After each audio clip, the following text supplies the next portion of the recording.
Oh, hello. Good evening. Good evening, Tartaria Australia. Hey, man. How you going, Cal? Struggling through it. Had a bit of a Yes, lifestyle change recently. not that it looks like it. Here's my yes, I've started doing this program called Primal Bod, and it's essentially a reboot of my system. And yeah, it's essentially about fermentation, ferments. It's the carnivore diet minus the fats, which is interesting. Add the ferments, get rid of everything else. So it's like, yeah, I think my gut is having a spiritual war right now, and it's giving me a headache, and maybe the 2,000 cups of tea withdrawals is also cracking in there. But apparently amazing results. We do sardine fasting. I've never heard of such things, but that's a thing. That's should it be a thing though? That's the question. Sardine fasting. I don't know if I've ever eaten sardines. I've God. never eaten one. No, me neither. No, it's deeply unappealing to me, but it's apparently the richest source of everything amazing for your system. Yep. So I don't know. It's primal. It's all about wild food and wild caught fresh food. And basically the terminology is that's sexy and everything else is unsexy. And which is fair. It's true. It's true. Obviously, coming from our perspective, I don't buy into so much the primal linear timeline, that Yeah, whole yeah, the whole caveman kind of caveman. thing. Yeah, It's yeah. it's yeah, I don't I from our perspective, that's very debunkable, right? It's very like, can we really prove that? I don't think that really was the truth. Like, we literally was very advanced civilizations. I don't know where the caveman concept comes into what bit's true and what bit isn't. But Mm.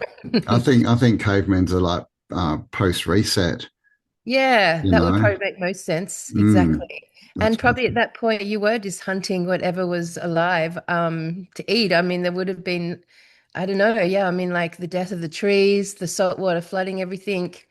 There would be very short scarcity of food, I suspect. And maybe though, maybe Cam, they didn't even consume food until then. Until then, yeah, well, because all the energy Oh, would have been taken out of the atmosphere, right? Because it was lowered so yeah. much. So And the it trees, could the be, light. yeah, yeah, the trees. And I mean, Mm, yeah, I think they definitely ate a lot less, right?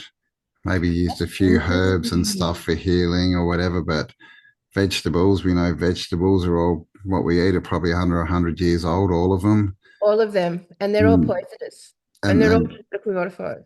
yeah, they're not good for us, and they've all been promoted to us, just like breakfast. Bugs Bunny brought out the carrots, and you know, bloody, it was the what's the name, the Edward Bernays, wasn't it, who brought out bacon and eggs for breakfast? Yeah, yep, yep. It's so I'm off the bacon at the moment. I'm off pork products because I don't know, it's all a bit dodgy, that kind of thing. Same. So, I mean, yeah, I mean, it's true. Our food chain doesn't really speak about food until the last 100 years.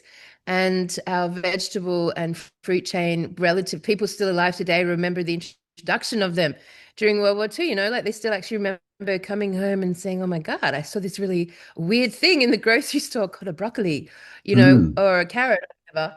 It certainly wasn't a natural part. So yeah, it's true. Like it's post flood, the tree's dead, the life force dead, the sustenance, the nourishment that interconnected system would have created, gone suddenly. And yeah, they would have actually started turning to what would have been like cannibalism, even if it was just like animals at the time to survive. I mean, yeah, mm. interesting. I hadn't thought about that. So yeah, the primate diet goes back to basically the beginning of the pre-flood, post-flood world. I should have a discussion about that with her. So I'm on a post-flood diet then, This everyone. flood diet. Nice. The reset, resetting your body. There you go. There you go. So it's called Primal Bud. So anyway, we did a big show. Sorry we missed last week, but we did a big show the weekend before, and I am pretty certain you guys would have got a fucking shitload of downloads from that show. Like, it was a significant teaching. It wasn't just a deep dive, I think, a significant teaching. And for those who really heard it, a masterful thing to chew on for sure. their Yeah, category. yeah. Well, we've had lots and lots of, input from it. Is that the right word? People telling us about it and all wow about it. Doing the little, what do we call it? The little resurrecting your bones, or remembering your bones. Little, what Yeah. little thing? I don't even know Yeah, what to yeah, call yeah, it. yeah. Basically reclaiming your bones, Cam. Reclaiming your fucking Reclaiming bones. Yeah, that's a good place to start because we did that. We did a ceremony under with the Anna tree. under the Yes. tree, under the portal tree. And shall we just share our experience? Because I think a lot of people have gone ahead and done that. And I guess it's really cool to understand that this ceremony, this ritual is brand new.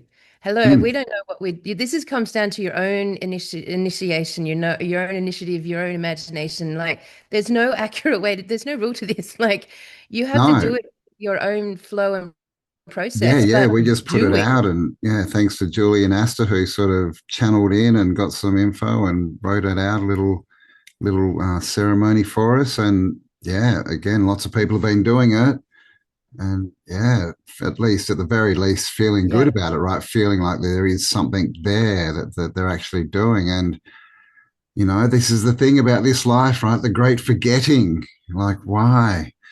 Why do we forget when all these elites seem to remember all the info from pre-reset? I mean, they've got all the books, I guess, but they remember and we don't, which puts us in like a not so good position. So it's time to remember and reclaim.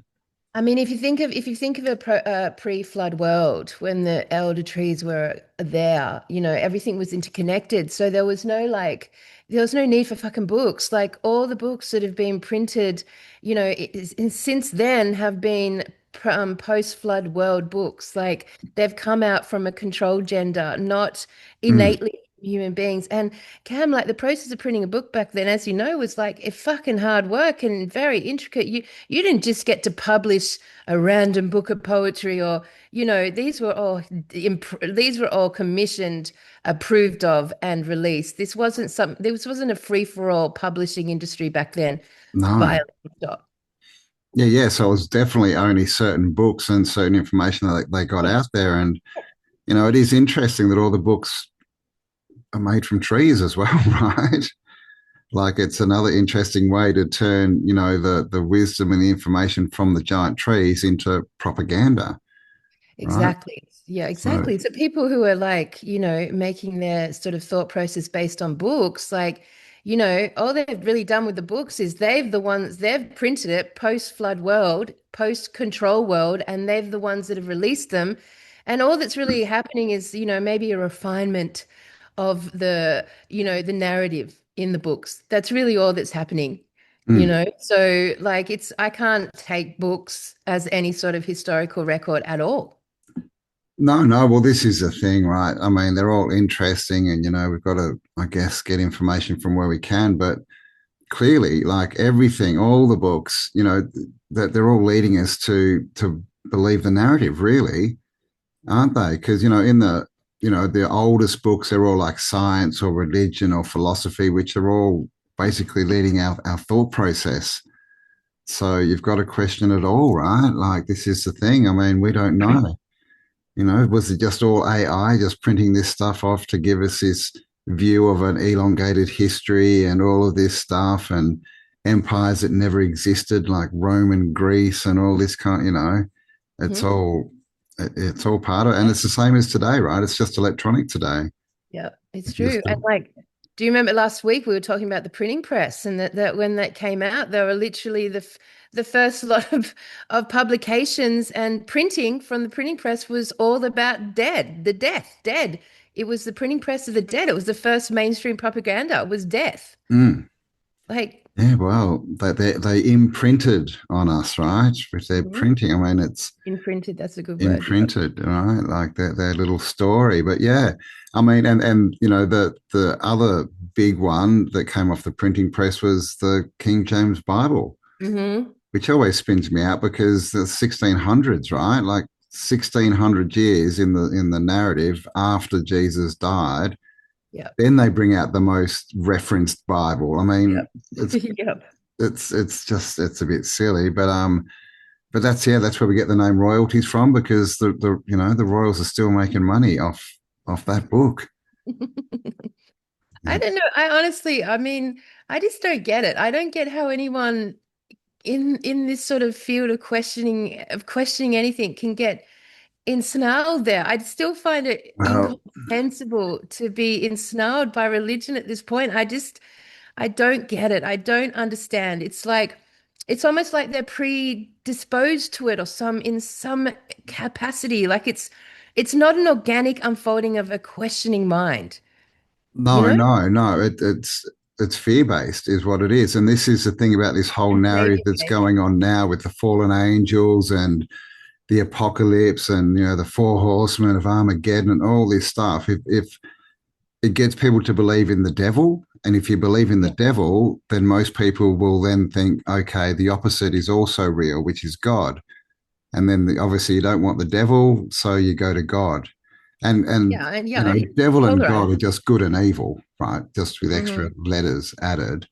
But yeah, that's the Or big even. push at the moment, because there's a massive turn back to Christianity, especially in the US, but everywhere. Like it's I mean, I can see how it's happened, but we'll talk about that during the show because it's all related to this. It's all related. yes, So, the show. We are going to be in the Blue Mountains in yes, Katoomba, yes, June 27th, no, 26th. yes, we're coming to the Blue Mountains, 24th, guys. This is going to 25th. be a really fantastic. It is actually a mini Jolly Swag tour, this one, because all the elements are the same. A, it's difficult to get to. B, you've got to, like, it's not in a city, so you've got to travel no matter who you are. I highly doubt we've got one or two people coming from Katoomba. You've literally got to travel. You've got to, and it's cold, so you've got to get organized. You're in a place of like sovereignty. You have to be sovereign and organized. And, in its experience. And it's literally a Jolly Swag tour, a moment, in what's involved. I've even made a booklet just like the Jolly Swag tour, which is going out this week, because it's that in depth and detail, because it's a journey you're making to come to this show. This is not one of our turn up at the city sort of shows. This is a journey. This is a Jolly Swag tour event, and It it's is. happening at the end of June. And So we're going to be on the trail too. We're driving. We've got a yeah, 12, 13-hour drive down to the Blue Mountains, and it's an event, right? It starts on Thursday for the musos. We've yeah, booked we've out got a them. recording studio, got a sound engineer for the second day, so we want to record some stuff. So all musos, if you're going, there's a link below. I'll put it below for the WhatsApp group, just so Yep, we can get everyone, to know each other and to get some songs up. And then Saturday all day show. There'll be a Saturday dinner, and then a Sunday show as well with Dale Holmes. He is now confirmed to mhm, sit up there with us and have a chat. yep, Hopefully, Mads will excellent. come as well. And even Rachel, if she gets her ass to the Blue Mountain. Well, there you go. And you know Oh, what? We'll have a booklet with all the information. But yeah, there's a WhatsApp group for the musicians. So just so everyone's really clear about this, the musicians who turn up, and when we say turn up, like it's a 2-day thing. So the ones that turn up on the Thursday and commit to the Thursday and Friday, they get a free ticket to the live event. So just so you know that, guys, but you have to get online and register your ticket. You have to go and get a free ticket so we know who's coming. yeah. And you have And to it's join from the like 9 WhatsApp till group 5 too, today, just and so that join we the have WhatsApp some group. songs organized. We don't want, Yep. 20 people turning up and with no plan. So have to get involved there. Yes, that's right. Yes, and if you have already pre-purchased your ticket, then that's all right. Just when you turn up on Thursday, you just let me know and we'll sort that out on the spot. And yeah, so it's going to be really amazing, and who knows what's going to come. But it's just like the Jolly Swag Tour, right? We've got the musicians coming, the concert, and then on Saturday night, it's not Oh, just a dinner. This concert. That's right. We're having the concert. Yes, concert. I We're forgot. going to have a Yes. dance party, everyone. So we're in the RSL for the event, and we've got the RSL for the evening as well. So we're inviting all the musicians to come and do an unplugged concert for us. So that's never happened either.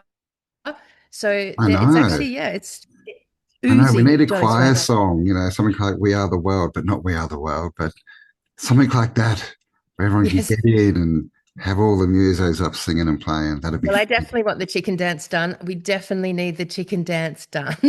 All Are right. there words to that with a little bit of this and And a there are a little few bit of words. that. Dun, dun. Yeah, not really. Bok, bok, bok, bok. But yes, All so right. come and join us, guys. It's going to be awesome. And it's going to be like a full five, no doubt, 6 sort of day event. You Yeah. know, we're going to take Yeah. over Katoomba. It's going to be excellent. And Katoomba is super cute. Like I've done some research on it now. It's a super cute town It with some is. super cute elements and some fun places to have dinner and hang out and then in so much to explore. Oh my God, they've got cable car rides and they've got like little capsule rides down the cliffs and they've got so many fucking fun things to do. So yeah, if you are planning to come, give yourself an annual mid-year break. Take a week, get there, hang out, explore the area, because you'll probably never go back to the Blue Mountains. Like that's one of the reasons we went. But the main reason was because Felice was there, and Felice is the lady who actually wrote the first Tartarian theme song, which is the main song that we're going to be focusing on. And she's in the Blue Mountains. So that's how this all came about. We Mm, followed the theme song. It took us we to did. Katoomba. So please, this is that going out to you, man. Yeah, Like you're the Felice. main reason we're doing this. Yeah, yeah, and she's written a second song. I haven't heard it yet, but she's penned another song for the event to get everyone to learn. So yeah, guys, click the link if you're a musician. The studio's fully stocked with everything. It's got a drum kit, just doesn't have obviously guitars and things like that. But come along and bring your instruments. Let's Yeah, have fun. brilliant. Mm. Brilliant. It's going to be brilliant. All right. So there'll be a link to a PDF download. Can you do that under YouTube, Cam?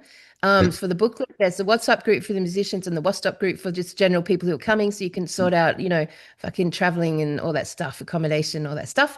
And Yes. it's all on there. Okay. And I've had some reports too that people clicking the links on the posts we're doing in the Tartaria Australia group and Facebook are getting um, warning messages saying this is an unsafe website and things like this. So, All right. yes, so it's Wow. not, it's all fine. But if you can't get through, just go to tartariaaustralia.com, just type it in and it's all good.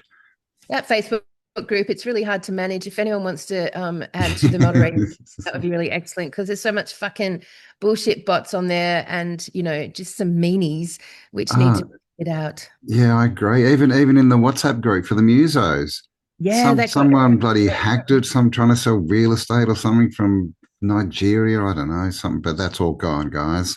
So I noticed there was a lot of people on there, and there hasn't been a lot of interaction. So if you saw that and you thought, "Oh my god, it's a scam," it's not. It's all been deleted, and it's all good to go. So if you're in there, come and say hello, and let's get this party started.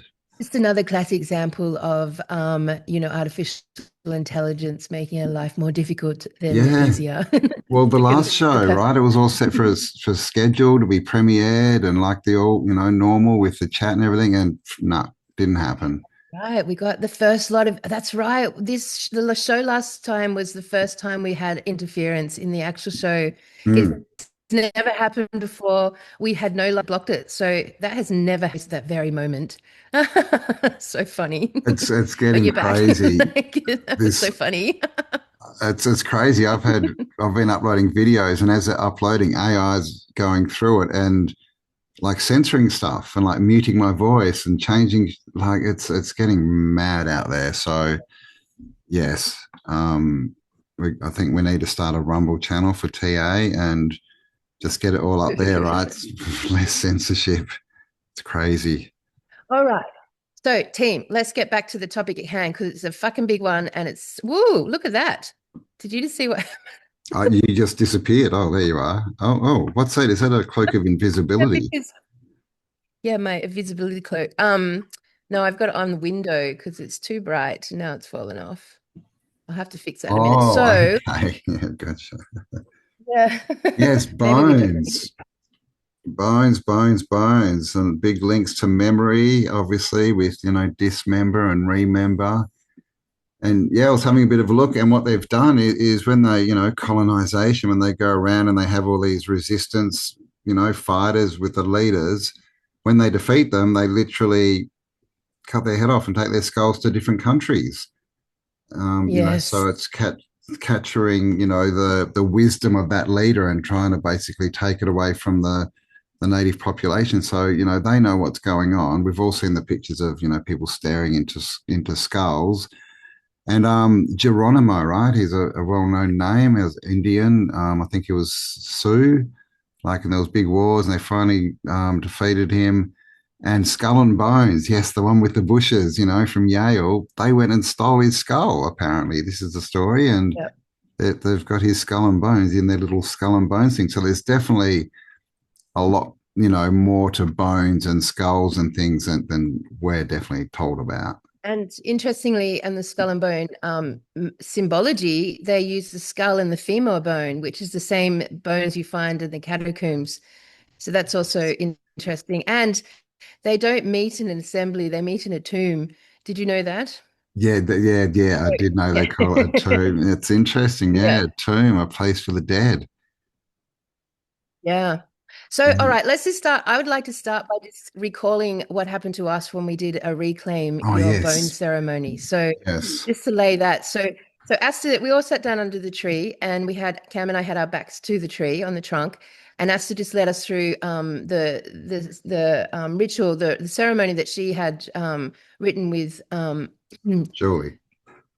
yeah, with Julie, sorry, and yeah, so basically she had the drum out, which is always good, and she ran through it, and so for me personally, I'll tell mine, and then you get in. And so basically, I basically let myself become the energy of the tree. I let myself become the trunk of the tree, and then grow through the tree and become my energy body to become as big as that tree. And then I basically put out golden threads to link me to all of my bones that are on this realm still. And there were a lot. There were a lot of golden threads, and they were all around me in sort of a 360 degree. And so I said, okay, so just I want to go to the most concentrated area where my bones are. And no expectations of where that would be. Obviously, we'd been looking at the catacombs, but actually, my golden threads in dominance went to the Vatican, which I had never thought about. I mean, as in, like, the Vatican's around us a lot in this disclosure community, but I've never really spent much time on it because like so much content on the Vatican that, I've never personally, felt the urge to go deep dive. I just take it as part of this awful unfolding. I've accepted what it stands for, all those things, but that's where I went. And so I end up in this gigantic tunnel. It was totally black and it was so long. It would have been hundreds of kilometers long, several layers up and down. And my bones had this like golden thread, and I just followed the thickest one, the most bright one, to this like cavern, this tomb area, basically. And I get into this tomb, and there's this gigantic head, like a gigantic skull from pre-flood world, a giant skull. A giant skull was the biggest and strongest skull of mine that was still in existence under the Vatican.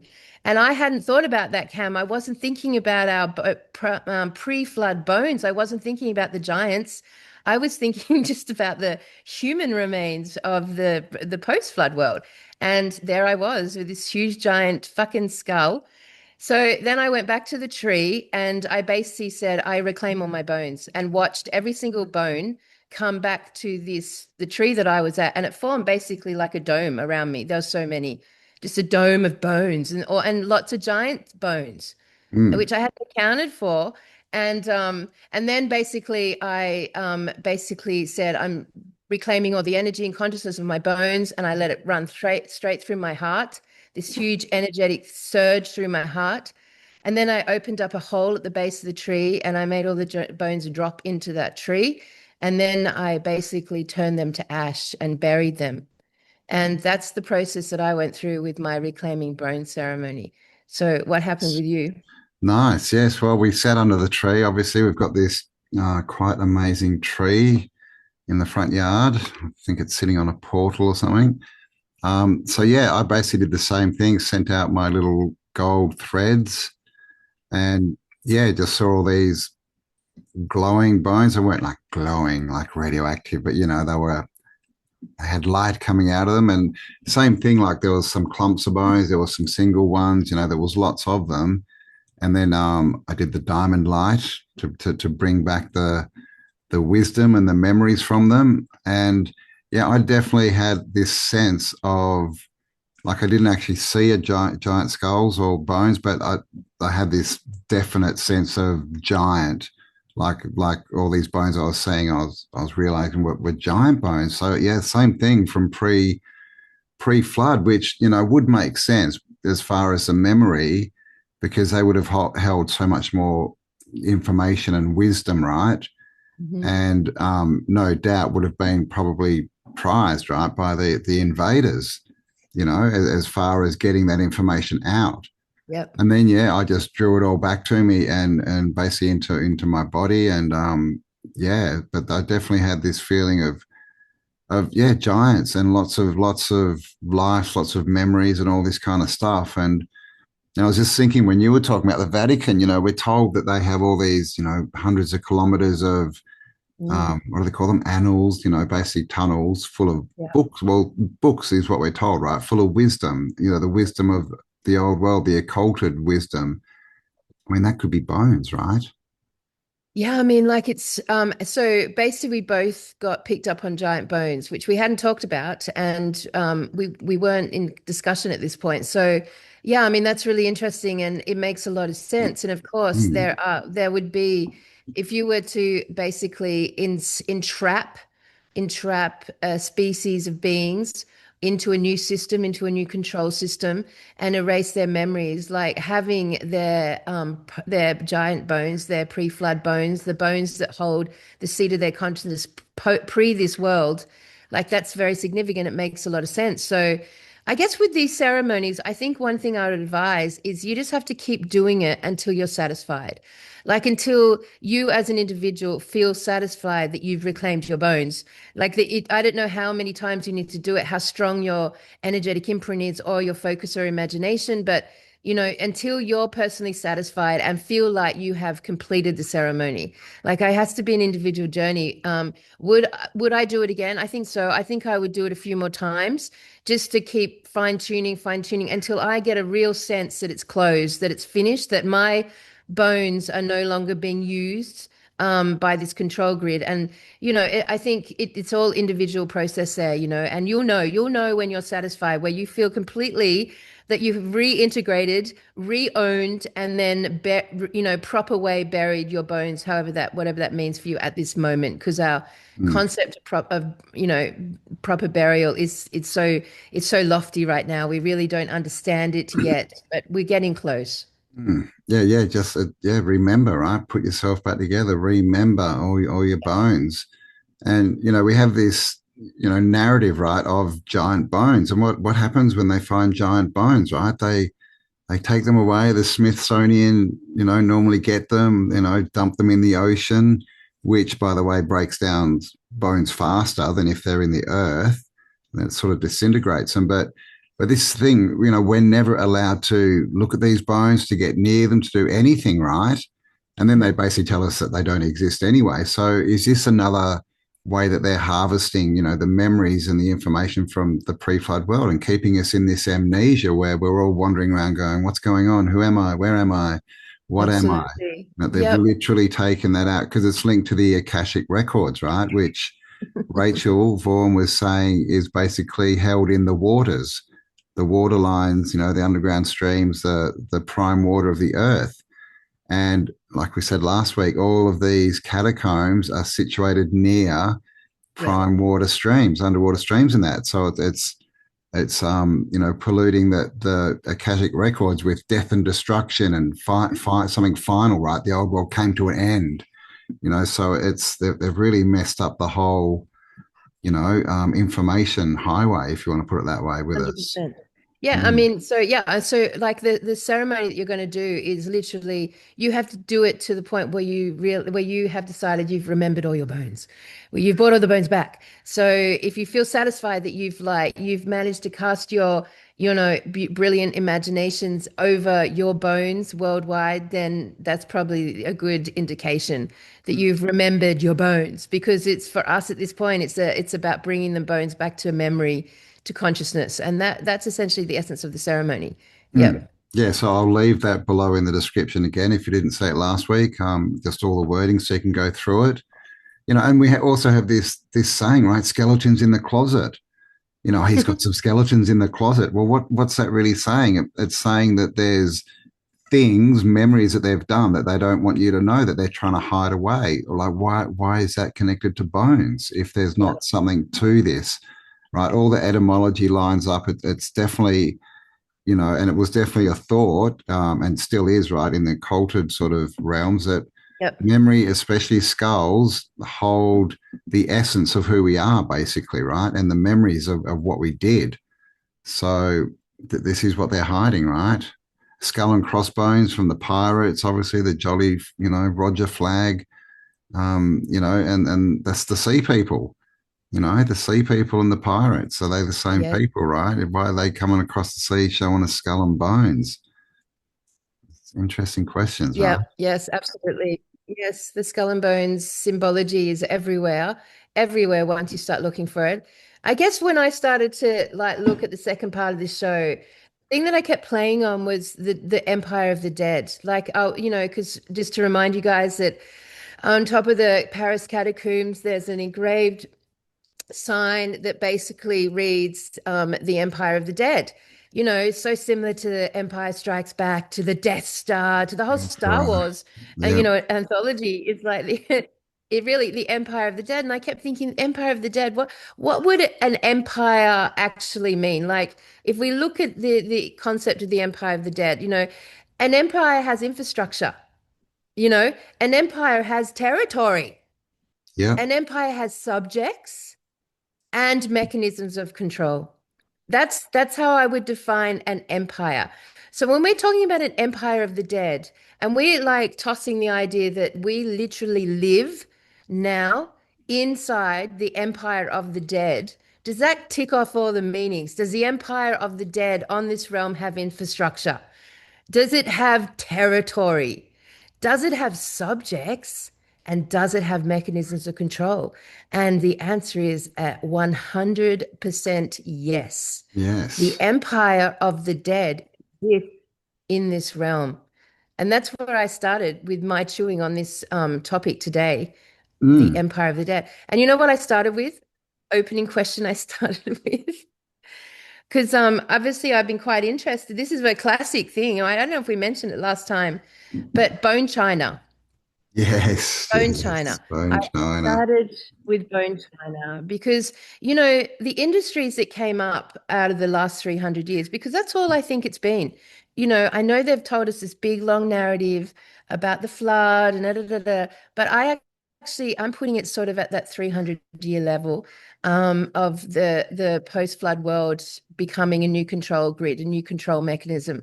And so if we look at it from that perspective, the industries that sort of started around the 1700s, 1800s, that's sort of the industries of the post-flood world. That's where it would start. And one of those industries was bone china, So I started to look and about bone china. And do you know about bone china, Cam? Have you looked at it as a I topic? deep dived it. No, it So mostly does it crushed does bones. it does it hold real bone, do you reckon? Has it got bone in it? I would say yes, it probably does, or at least used to have, with the beginning ones. Yeah. Yeah, yeah, yeah. So bone china contains approximately 50% bone ash. So bone china literally has bone, it's literally bone ash. It is bone ash. So and when you hold up bone china, you can it's kind of almost transparent. Yeah. It's very thin and Translucent. right. Yeah. And it was very elite. It was an Oh, elitist object. So it was a so yeah. when It was very yeah. close to the drinking out of the skull, right? It's the same kind of concept because most bone china is for like teacups and things. So then I asked, okay, well, if bone china was made of bone ash, what else? What else has been made of bone ash? And I have to tell you, Cam, like if you look around your house today and everyone watching this, and you look in your kitchen and your bathroom and your dining table, do you know everything that is white? Everything that is white in our current world is white because it contains bone ash. So, and this is quite an extraordinary revelation, right? So, bones bone the structure of bones, the crystalline structure of bones, actually when it's cleaned and heated and ashed and taken to its, its refined form, actually holds what it actually does, that bone ash, is it basically removes all color and gives you the idea of white.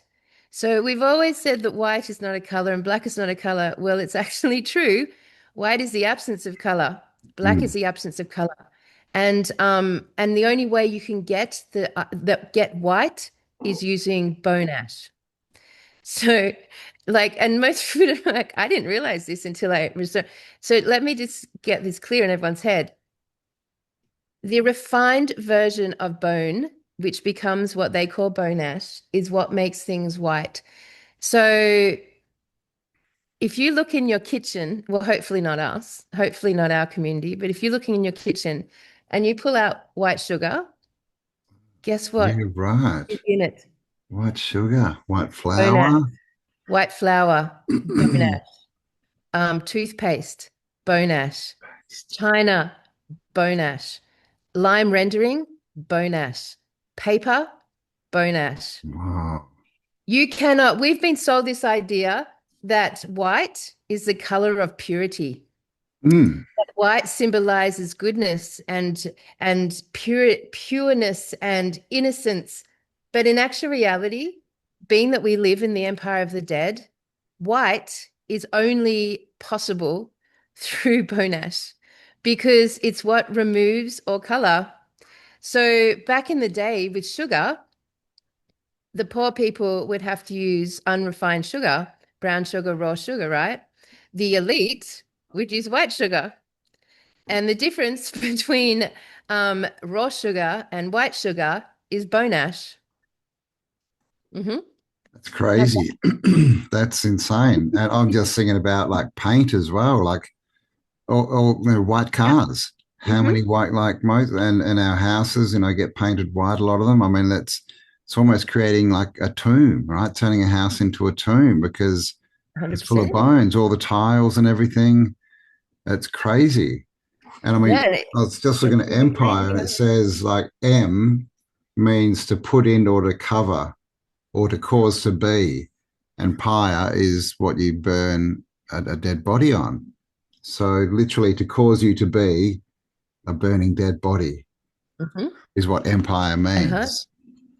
Well, yes, I know. I did look at Empire. I know it's perfect. You can't make this stuff up. The reason it's so easy to understand all this is because once you start to get truly closer to the truth, all the etymology is going to line up. It's Hmm. not complicated. All the patterns will line up. All the spells will line up. You'll start to reveal them and unravel them.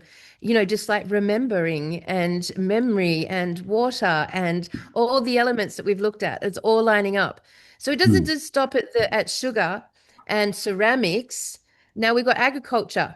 So agriculture is founded on bone and blood fertilizer. Yeah, yeah, It's blood like and bone. Yeah, yeah, standard. yeah, for sure. And then we know they used to pulverize all the mummies, right? They brought over and they sprayed Yeah. them across all the crops and everything.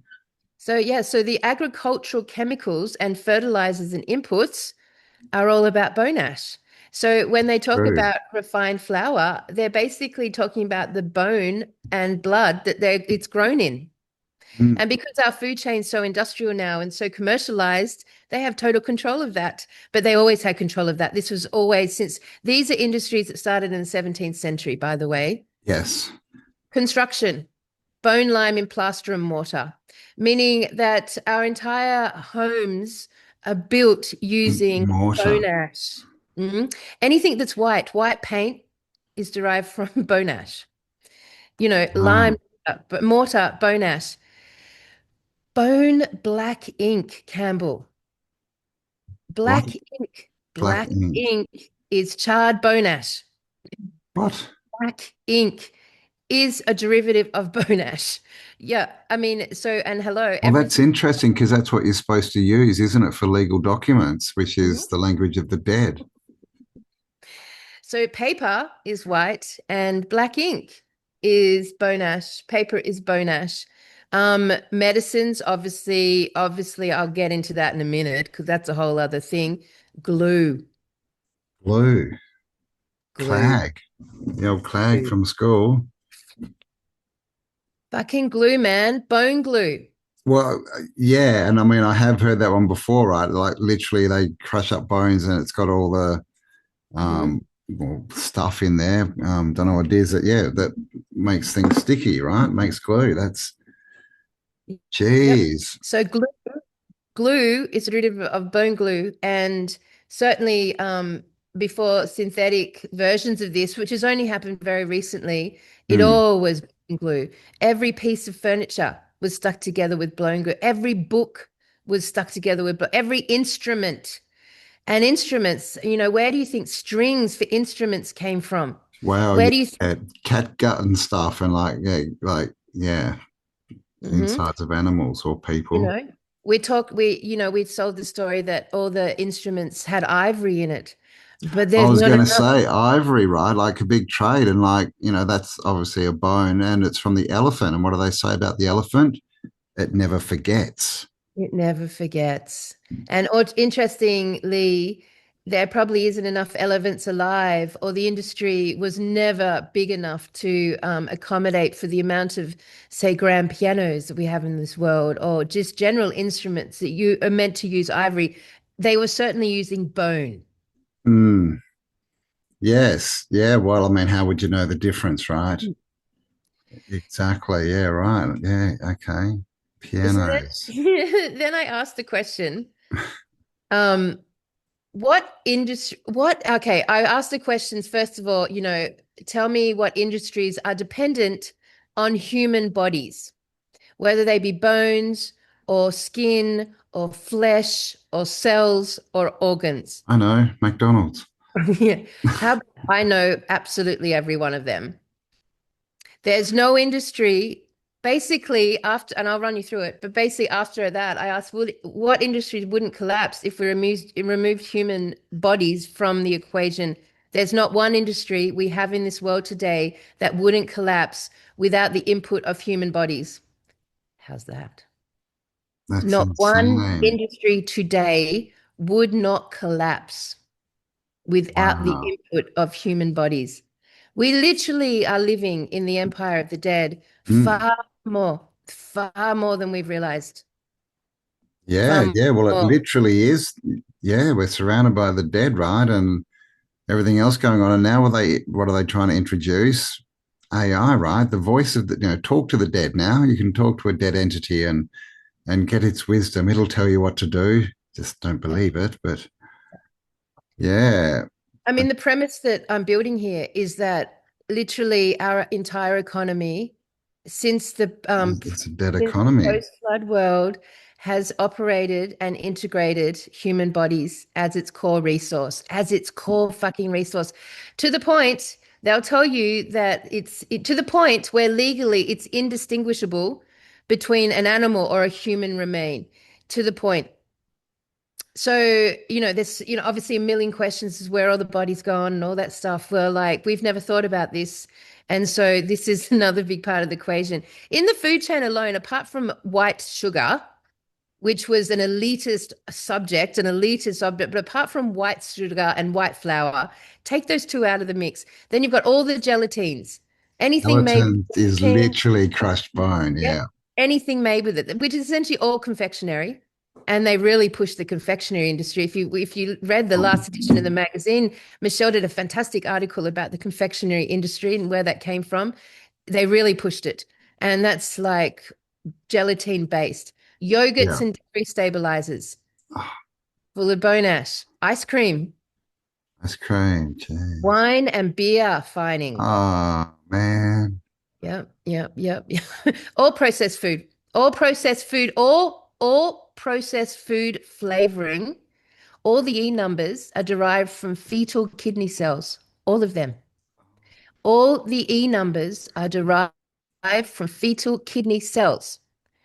Obviously, everyone's really big on bone broth and collagen supplements these days.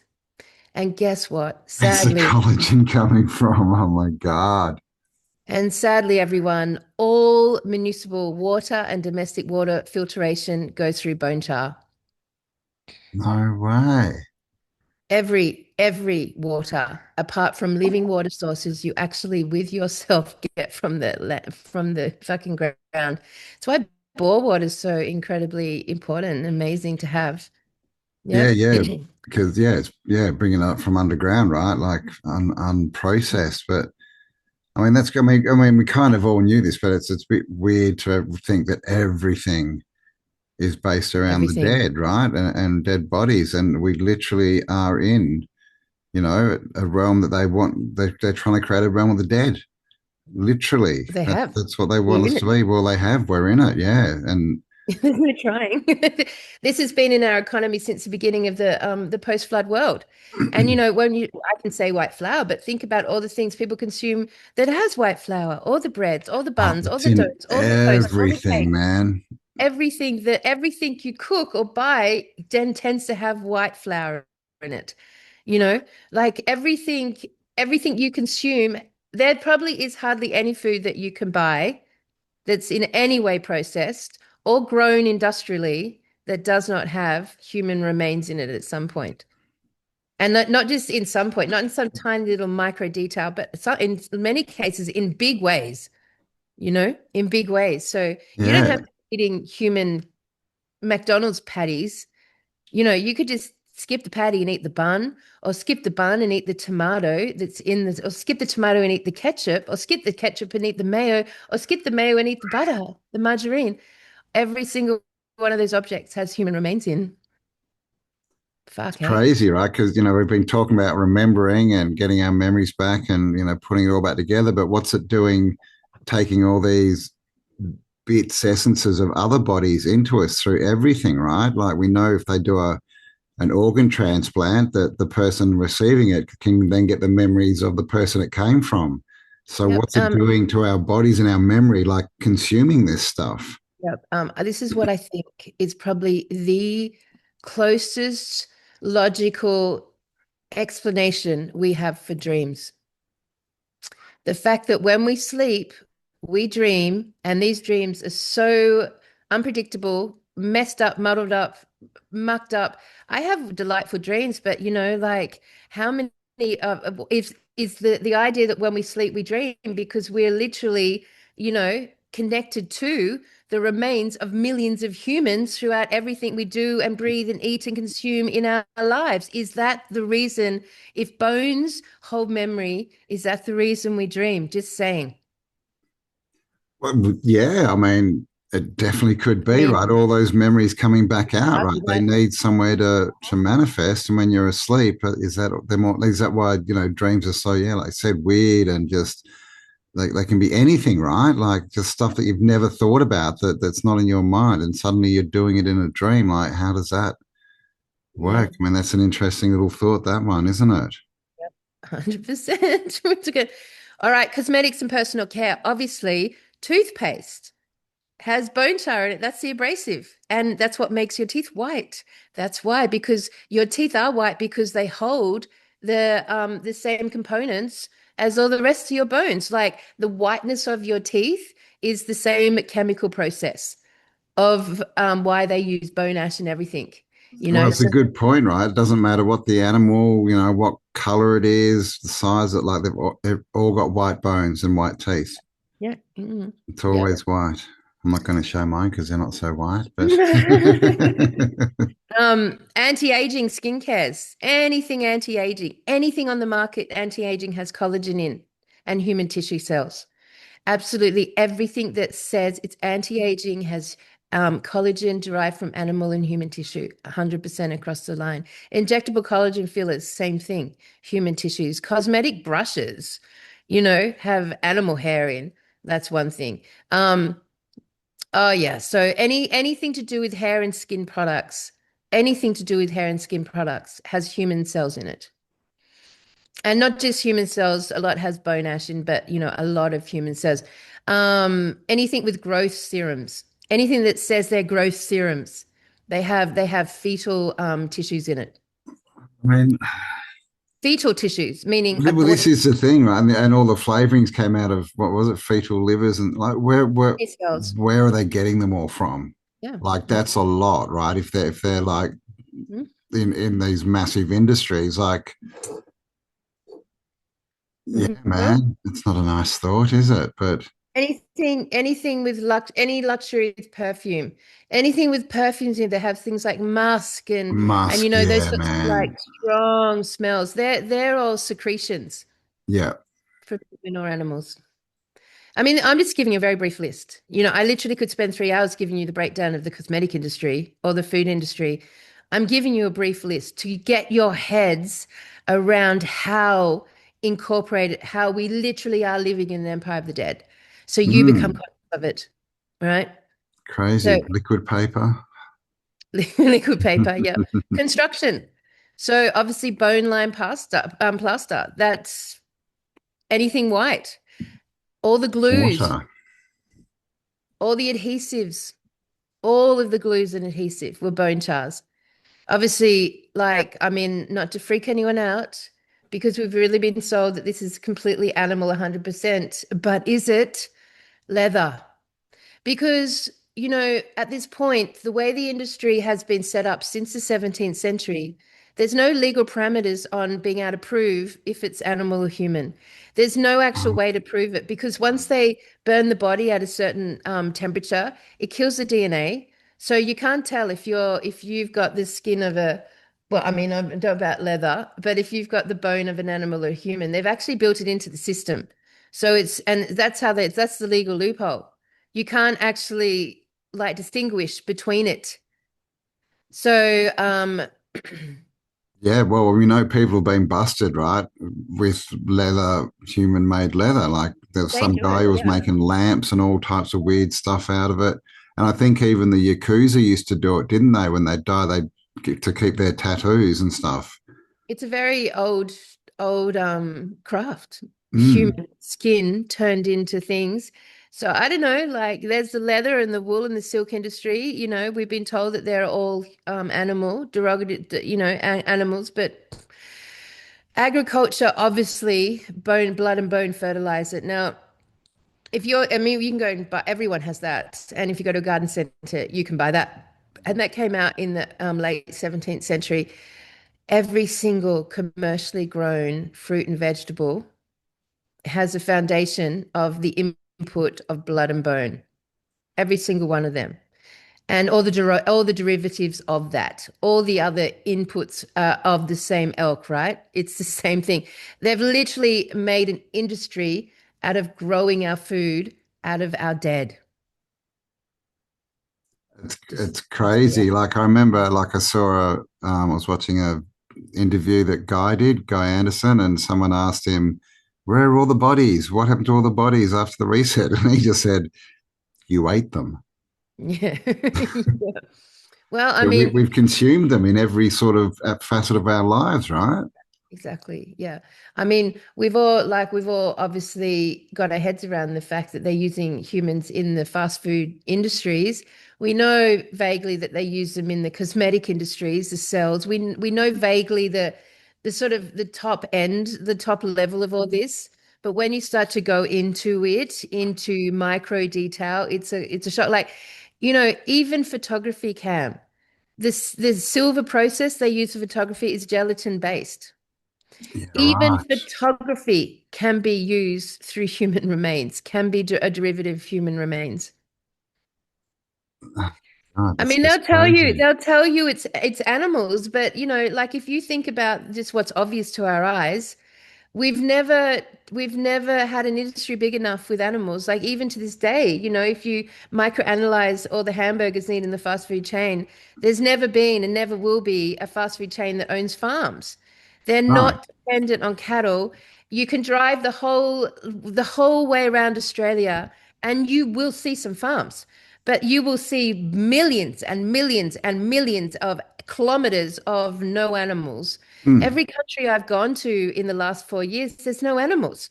China, Morocco, Egypt, Jordan, fucking Yeah. India, fucking Japan, no animals, no cattle, no animals. Like, There's no yeah. animals. But fast food outlets on every corner. Yeah. So there's no animals, and we've never been in a situation since the 17th century where we've had cattle and animals to that level. It's never been a situation, we've never had it. If we already had it, it would have taken over the world. If this was all, if all of our industries are based on cattle and animal remains, it would be everywhere. But it's Well, I not. mean, You if got you try. think of, all of these animals take more than a year to grow, right, to a size that they use them, and then you Mm-hmm. think how many, you know, animals would be consumed per person per year. Like there should literally be, I don't know what the answer is, but just say it's five. There should be five animals per person in every area, right? And that's a lot. And then of course we've looked into the cemeteries, which is cement again, right? I'm sure it's in there.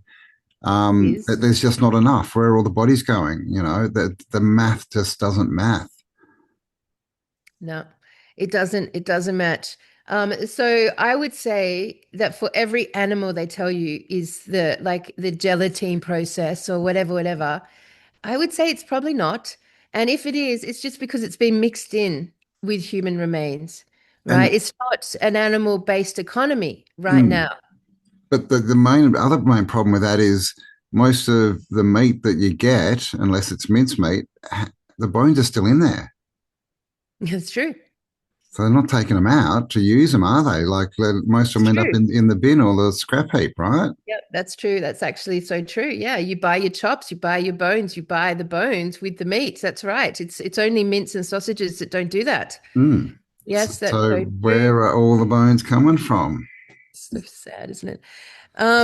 Yeah, so I mean, like, yeah, I mean, nuts and bolts and things like this back in the day. Oh, metal's an interesting one. I will get to back to that. All the glues, energy and the energy industry. So, they we're told and that they required candles. Candles were their main source of lighting.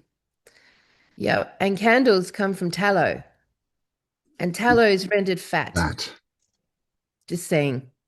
They'll tell you it's animal fat, but I don't know. Was there enough animals back in the 17th, 18th century to burn enough fat to make enough candles to light the world? I highly doubt it. Yeah, we Just would have saying. needed a lot of candles. But I mean, I think that's also, something they've brought in, right? This whole story of people used to sit in the dark with a little candle and write and write. I think there was electricity back there, which then means they've brought candles in for a reason because candles are very linked to a ritual, aren't They they? are. They Mm. are. I mean, if the pre-flood world, if the ether was derived from the giant trees, which I believe it was, then the post-flood world would have destroyed that connection. Trees gone, no more ether derived. So it's conceivable at that point that we were in the dark in that way. And, burning the fat, the tallow, and turning it into candles. And what else do they turn tallow into, Campbell? Well, beauty products. Soaps, my friend. Oh, and yes, soap. Yes. Soaps. Guess why you have white soaps, everyone, to this day? Yeah, yeah. And of course, all industrial lubricants. Yeah. They'll tell you it's tallow and whale oil. That was the beginning of the Industrial Revolution, actually. They will actually tell you that the beginning of the Industrial Revolution was based on tallow and whale oil. I mean, that's a crazy story, right?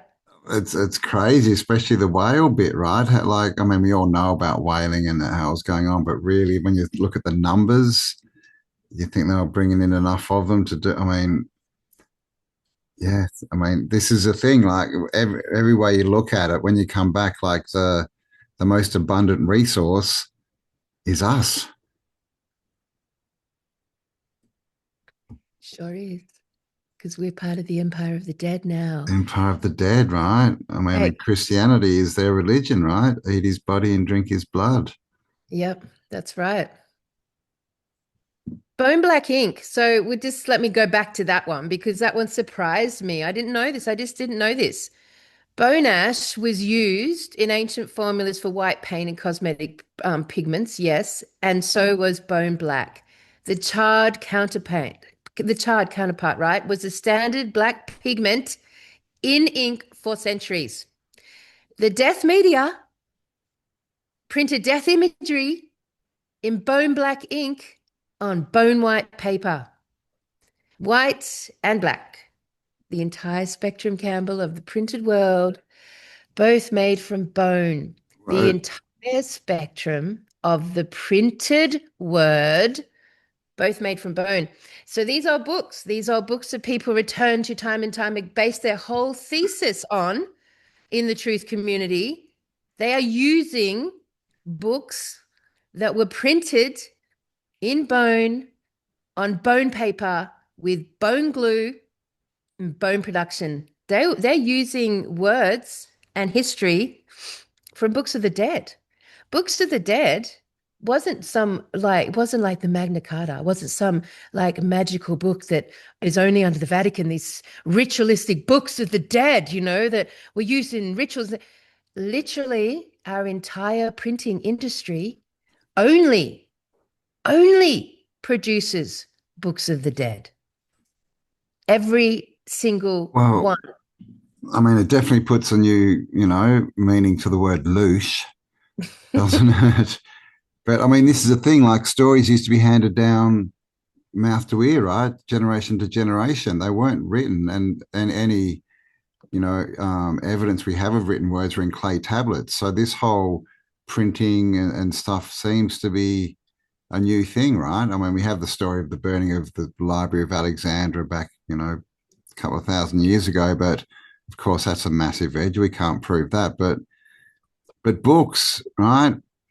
Books are Every an interesting one. single book, Campbell, was a book of the dead. Book of the Every Dead. single book. Freaky shit, man.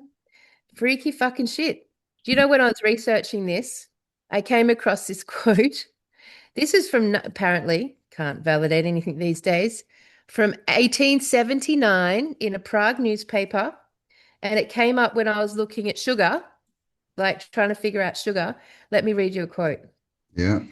With honey, you don't risk having your great grandfather's atoms dissolved in your coffee one fine morning, which is very possible with sugar. Oh That's a 1879 quote. With honey, you don't risk having your great grandfather's atoms dissolved in your coffee one fine morning. my God. That's crazy. 1879. They knew all this. So it's not like this information wasn't known. It's just, of course, the more that we consume the dead, the more we live off the economy of the dead, the more we forget. Oh, we You see, forget. the more we're consuming, integrating, living, sleeping, breathing it all the time, we forget. We forget, our memories decline. We forget. So in the 17th century, they would know all this. In the 18th century, they were aware of this. But by the 19th century, the generation that had born into it are forgetting, and like to this point.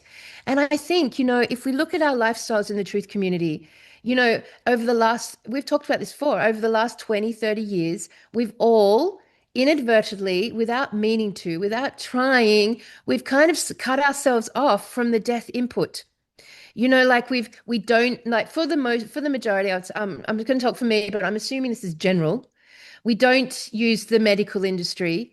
We don't use the pharmaceutical, cosmetic industry. I don't even know anyone who really wears makeup, anymore. Like I don't, I've never have, and no one around me really does or ever has.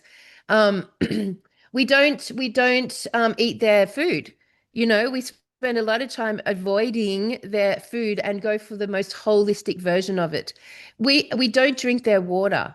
We have literally detoxed ourselves step Mm. by step without realizing the whole picture. And as a result, our memories are getting more and more and more online. Yeah, yeah. So, Well, I it's mean, interesting around. with all this talk of NPCs and stuff, and why do some people not see what we can see? Why do they not get it? But, when you look at it, they are the ones in the system most, consuming most of the system's everything, right? Food, medicine, like everything. So that would also make sense that they're forgetting constantly, that they're getting more into the forgetting while we're getting more into the remembering. That could be that division, right? That's right. It makes sense to me, like just to ground the concept and take away all the trippy fucking stories. Like it actually just generationally makes sense by us accidentally, instinctively removing ourselves from the death input. we are starting to remember. And by doing that, we're asking more questions, and the questions are getting better and clearer and more in line with the truth of that memory. And as a result, the spell's starting to break down. I mean, this is very, this talk today, this is like really going to get your head around the idea that you are literally living in an empire of the dead with territory and subjects and mechanisms of control, an empire, Mm. and it came up post-flood world as part of the invasion. And it was Mm. very intelligent. So it had intelligence to it. It was conscious, and it was dead. And it was Yeah. dead. Yeah. And And it it was dead. saw us as the ultimate resource, The living. the living. That's what death preys upon, right? The living, clearly. And I mean, when you go out in nature, it's the opposite. Like everything's about life and expansion. Like even death actually means life out in, nature, right? It creates life. And our society that they've wrapped around us is the opposite. Like it's death is their, that's their ultimate agenda, right? That they want to turn life into death, the opposite of, and now to the point where now, there's dead entities making all these decisions, all this AI stuff that's not alive, never has been. It's the electricity, It's and their now they're God. building data centers everywhere that we're paying for, so that the Yeah, dead can absolutely. enslave us. Absolutely. So, I mean, for all the healers and spiritualists and energy workers in this world watching this podcast, like this is something very deeply that you need to chew on because it's going to alter your whole process. Like, ultimately, to be an energy worker right now, you would basically be at such an inch of your power, your true healing power, without understanding this conversation, because this conversation is going to like free you and your regenerative healing energy to serve others by you freeing yourself from the empire of the dead. You can't really heal another human while you yourself are still part of the empire of the dead. You know what I mean? So like, this is a very important thing. Now, then of course I asked, like tell me how this all come about, Campbell. How did it, like where did this come from? And of course, there's a machine they invented called the cremulator. Doesn't that sound like a Emulator. science fiction movie? The Yeah. cremulator. Nightmare on Elm Street 12, the cremulator. Yeah, it's like the Daleks. It's like the The, Daleks. Doctor Who's the the cremulator. cremulator. So that's what they burn bodies Yeah. with, is it? Well, okay. I'm going to read this because this is Cremulator. the cremulator. Okay, so most people don't even know that it exists, but the funeral in because obviously it's never advertised, obviously. But our modern cremation industry cannot function without the cremulator. So basically, after incineration is completed, so they've burnt all they've removed all the useful bits, or the stem cells, the flesh, the skin, the organs, the fetal, all the things, the collagen, the oils, everything that can be removed is gone through. There's a whole process they use, and then they're left with the skeleton. They heat the skeleton up to 800 degrees, something like this. It doesn't destroy the skeleton. It doesn't do that. It just gets rid of all the DNA attached to the skeleton. Then they put it through this machine called the cremulator.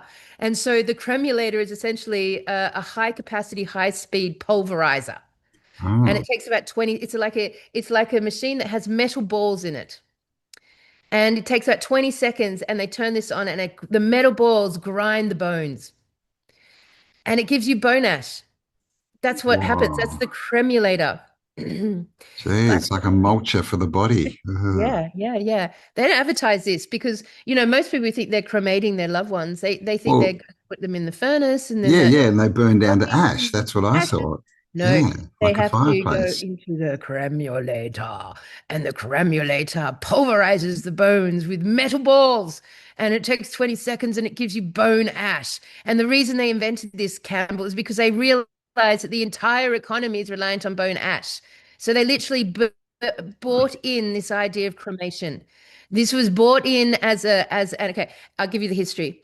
Um, okay. In 1873, so I would put it down to probably 1773, but this is the official history. 1873, Professor Brunetti unveiled a dependable cremation chamber at the Vienna Exposition at the That's Vienna World Trade Show. So we should look at that. The following year, Queen Victoria's surgeon, Sir Henry Thompson, declared cremation a public health necessity and helped found the Cremation Society of England. By okay. 1878, Europe had its first modern crematoriums. The same decade as all the other industries got scaled. The bone china industry scaled, the sugar refining industry scaled, the glue industry scaled, every industry associated and requiring bone ash systematically scaled with the introduction of the Cremation Society. So there you go. So for example, one company can recycle. Oh, that's right. And then it opened me up to another rabbit hole, Cam. This is something you haven't thought about yet. This is weird and interesting. So part of the cremation process is metal recycling. I hadn't thought about that, did you?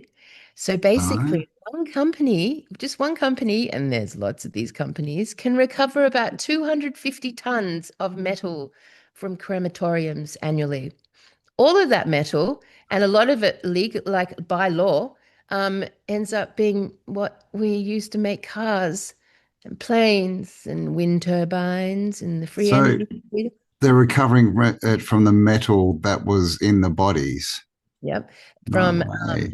from like obviously metal things that are obvious, like hip replacements and knee surgery and brain Okay. injuries, but also all the tooth industries were all metal, or the mercuries. And then of course there's metal just consumed in the bloodstream The that's heavy metals, yeah. heavy metals. So basically now this whole industry has come up. So metal recycling versus the crematorium. So this led me to the question of asking how much metal is taken out of crematoriums every year. And basically, it's enough to basically underpin our whole, say, airplane industry or shipbuilding industry. Like you think about all the people that are cremated every year and all the metals that are coming out of humans, that's not get buried with them, my friends. That doesn't get returned to you. If your loved one has four gold fillings, it doesn't get returned to you. It gets sold off to metal recycling fucking businesses, whatever you want to call them. So Oh my I God. hadn't thought about that. Had you thought about? I've never thought I'd about never thought like that is just, I mean, it's so sacrilegious, right? It's, but it just shows like this whole thing is built around us as a resource. They don't care clearly, and they're doing their best to make us not remember, right? To dismember us, to it's like the hung, drawn, and quartered, right? If you're like going against the government, they'd literally rip your body into four parts and take them to as far away from each other as they could, like dismembering you. So it's definitely an agenda that they're on about. But wow, okay, it's getting a bit you more know, gruesome than I thought. Yeah, it is. It is. And I was thinking about, because, when we talk about the missing body through history, Hmm. and if I think about it, if I just start that question from the 1700s onwards, then, potentially at any given battle or any sort of situation like that, which we're told was many. I mean, who knows though, really, at this point, who knows? I can only imagine the population was quite impoverished and quite fucked up at this point, quite destabilized, confused, and disassociated from reality after the flood and the loss of the trees and the belongingness to the earth, that I can only imagine that they weren't really in a position to build empires of human scale and to go to war with each other. There was an empire building, and it was the empire of the dead. There was no other empires that had remained after the flood. I don't believe it's true, because if we're talking about the pre-flood world being, dependent on the giant trees, and they're gone, and then the ether's gone, and then the belong is gone, and then suddenly you've got to deal with the food chain that you didn't need to before, and all these new variables, and you get this idea of cavemen coming in the 17th century And, I just cannot imagine wrapping my head around them being organized to actually, and sophisticated enough to have these great grand battles that we're told happened. But if they did happen, Campbell, you can see from this perspective that the bones could have been collected and ground down into industry. That makes sense after the battle. And then I asked, what about all the metal? All the metal, all the swords, all the armors, or the fucking metal of war, or the guns, or the cannons. Da, da, da, da, da, da, da, da, da. And then, as I deep dived into that, and also the metals in our bodies, what came out of that is essentially our metal industry is 100% recycled. You know that 70% of all aluminium in today has not been produced in the last 300 years. 80 to 90% of all steel recovered and remelted today is it. We only mine about 10% that would give us the ore, the literally coming from the ground. Gold. Our gold mining is so minuscule that guaranteed the gold that you may have on that ring around your finger could have been gold used in Egypt, you know, 1,000 years ago. Like the gold you're wearing could have been the gold of someone's tooth 300 years ago. You know, that our metal industry is basically been in circulation as a recyclable industry since the flood. The metal we have, we inherited from another time, Well, pre-flood. that's interesting, right? Because we're told and given all these images and that mining's massive. It's one of the Mhm. biggest industries on Earth. But I mean, as far as recycling and all this kind of stuff, like we're not told much about that at all. So all these, but it makes sense that all these foundries where we're told it's new metal, we wouldn't know because all they have is melted metal. That's right. Mm. Hmm. So not only are we eating, drinking, sleeping, writing, everything medical, everything is from the bones of the dead and the skin of the dead and our dead predecessors. All the metals that we are integrating with in every part of industry is recycled from also those of the dead. It's not new. We barely produce any new resources from the earth in that way. I didn't know that, just letting everyone know. Mm. I didn't know that It's either. interesting. So it accounts for why there's no weapons of war. Yeah, because they're all being picked up and melted down and put into something new. Yeah. That because yeah, So, we should yeah, have millions and yeah. millions of swords and bits of armor. If all these stories are true, there should be just metal everywhere, right? Did you But ever see the movie Cloud Atlas? yeah, a while ago, I can't remember it all perfectly, but yeah, that's where they went through multiple lifetimes, kind of thing, wasn't it? Yeah, Yeah, and in the one that was most futuristic, they the being, the human, realized that their whole purpose was to be recycled down to feed the others, that it was a human remain industry. Well, worth a rewatch because essentially that is the truth on every level. and that's a theme through a few movies, right? Like obviously Soylent Green, Yeah. Brave New World. Yeah. Yeah. So it's definitely a theme they've put out there. Interesting. Yep. All right. So let's have a look at what bone is kind of like energetically. Like how would you describe bone energetically? Like how would you kind of determine what that was? Well, I don't know. I mean, electrically wise, they create piezoelectricity. They got crystalline structure, all that kind of stuff.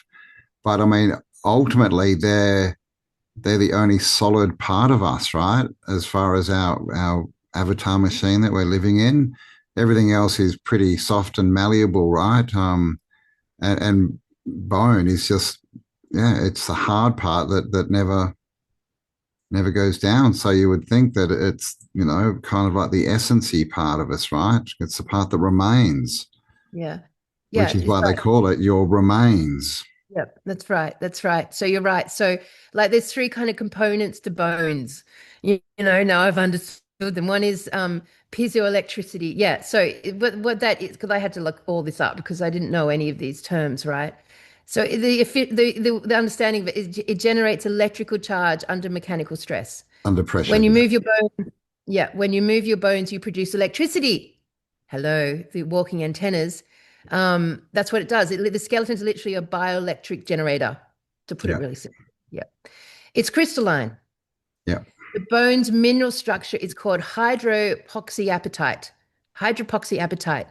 It's a crystal lattice.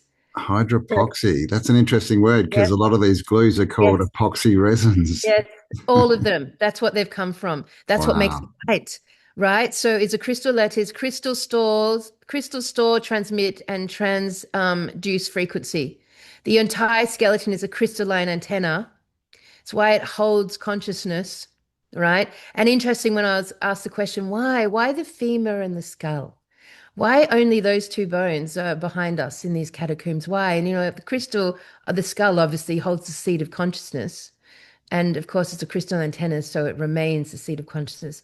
The femur is historically and through all the sort of shamanic traditions and indigenous traditions, is the leg bone that connects you to the earth. It's your Right. earth connecting bone, Your grounding rod. your grounding rod. Yes, so they have kept in the catacombs the seat of the skull of consciousness and your grounding bone to the earth. So they've taken our wisdom and memory and our connection to nature. Yes, exactly, to the living earth. That's what Wow. they've stored there, right? Um, so bone's alive, obviously. So it constantly remodels itself. It communicates with our endocrine system. It produces blood cells, strong. It stores minerals. It responds to electromagnetic fields, including the Earth's own. So, like when we talk about bone, Cam, we're talking about the most frequency sensitive, electrically active crystalline structure in the human body. Mm. Just to be clear So, I about mean, and this could be another thing, right? Because if it's just our body and our, skeletal antenna that's connecting to the earth, with a tuned in frequency, like, yeah, you add all these other bones and bits of other antennas and memories, and that's going to throw it right out, isn't it? Yep, So that's we don't right. connect as much. Totally don't connect as much. So disconnected, we can't remember a fucking thing. Hmm. And we don't feel like we belong to Earth. No. So, Yeah, hello, I know, here's right? why. Just trying to get out of this crazy place. I'm never Yeah, coming back. that's Yeah, right. So, yes. disconnected. Yeah. So amazing to keep grounding these stories, keep grounding them, make them make sense in the ground. Okay. So let's just go back to hydroxyapatite. So we can just be really clear here, everyone. This is a big lesson. I'm reading what I wrote. So we all can hear it, right? So it's like we get the understanding of it. Hydroxy hydroxyapatite is a calcium phosphate crystal with a specific optical property. It scatters and reflects light rather than absorbing it. This is why living teeth are white. They are made of hydroxyapatite. This is why living bone, when exposed, appears white. The whiteness is intrinsic to the crystal structure. Bone is white because it's made of hydroxyapatite crystals. When you burn bone to ash, you remove everything that's not hydroxyapatite. What remains is pure crystalline calcium phosphate, the whitest form of the substance that gives living bone and living teeth their color. Every industry that uses bone ash to produce whiteness is using the same mechanism. This is why they use bone ash, which is a crystalline calcium phosphate that reflects light rather than absorbs it in every industry across the world to give you the color white. White is not a color. White absorbs all the color Yeah, and yeah. gets rid of color. That's why it removes all the staining. That's why it's in every fucking product. That's how it works. That's why they use it. That's why they introduced the color white. That's why white became synonymous with the elite and also then became the version of reality that we are. And hello, monochromatic world. Mm. We live in a world now with no color, where everything is white, gray, or black. Yeah, pretty The absence of much. color. Our Especially the houses. cars, right? Houses, yeah. Yeah. Like, and definitely it's, white especially is definitely, like you said, like associated with, innocence and purity and wisdom and all these types. So it's very prevalent in all the religions, right? And if it's not white, it's generally black, which is interesting. Yeah. And isn't it Um, interesting that when we talk about hospitals and doctors, they're always dressed in white coats. mm, It's always white. Hospitals are always white. Everything's always white. The medical industry is always white. And the death Well, industry is always black. we've been taught that white is clean as well, right? And Sure. hygienic and all this kind of Yep. stuff. Yep. Yep. Um, And then the death industry is always black. yeah, Again, yeah. the absence of color. Oh, the And the color black undertakers. comes from the opposite of boner, like the opposite process, but it's all to do with bones. Mm, That's where we get black and white, everyone. Black and white comes from bones. it's pretty Crazy, crazy. What was that thought I crazy. just had? Yeah, I wonder if there's any products in like plastics.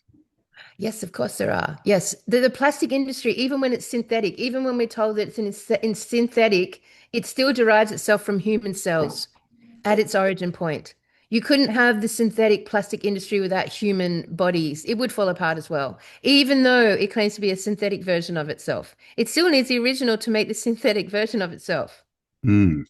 You need the original in order to have the non-original Not, version. yeah, yeah. Because I mean, Mhm. that's obviously what they're trying to wrap us in and get us to sit on and sleep on, and even wood these days, right, is not wood. It's glue and sawdust, most of it, right? Even for walls and that, they glue like thin bits of wood together. I've lost that word for a minute. So even the wood that's surrounding us in our houses is full of bones. Yep. Like they've Sure. Dead. literally turned our houses into tombs, right? They're like 100%. Big old white tombs. made from the And it's dead. in cement, it's in render, it's in glue, it's in wood. It's in paint. Our In homes paint. are tombs. They're tombs. We're in tombs because we live in the empire of the dead. Why wouldn't we live in tombs? Of course, we're going to live in tombs. That's the empire of the dead. We live in tombs.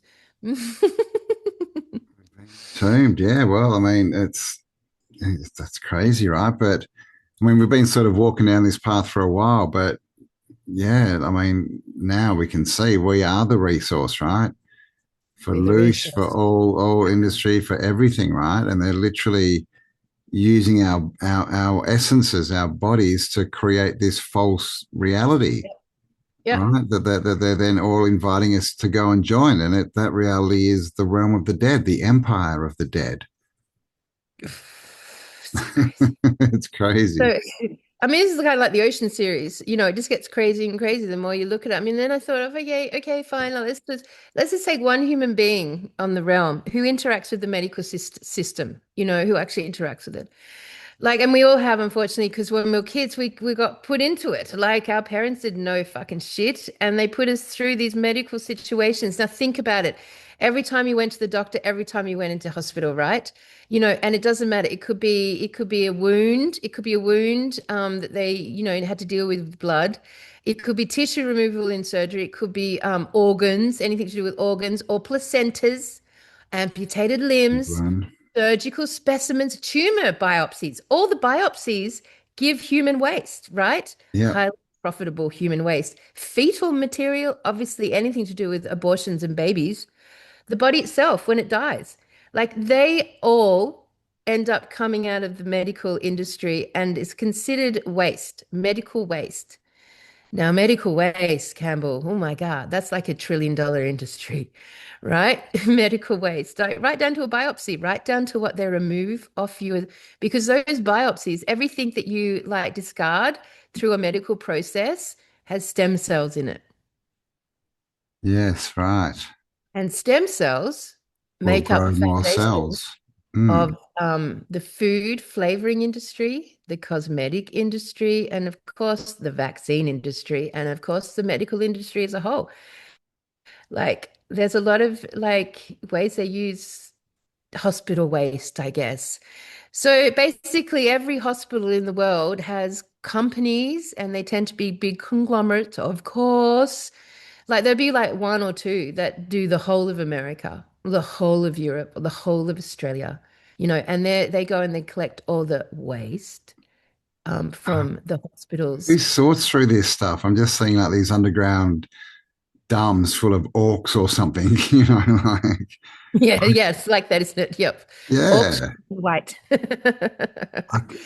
Because that's the thing, like we've all seen the yellow bins, like the medical biological waste, and I mean, I just thought it went off and got burnt, right? You would think, but it's like, well, it's like McDonald's, right? They don't own any farms, but they own lots of hospitals, lots of children's hospitals. So it's, uh, If you are one of those people that give blood, or you're one of those people that will donate your body after you die, donate your body and your organs, you're medical basically, research.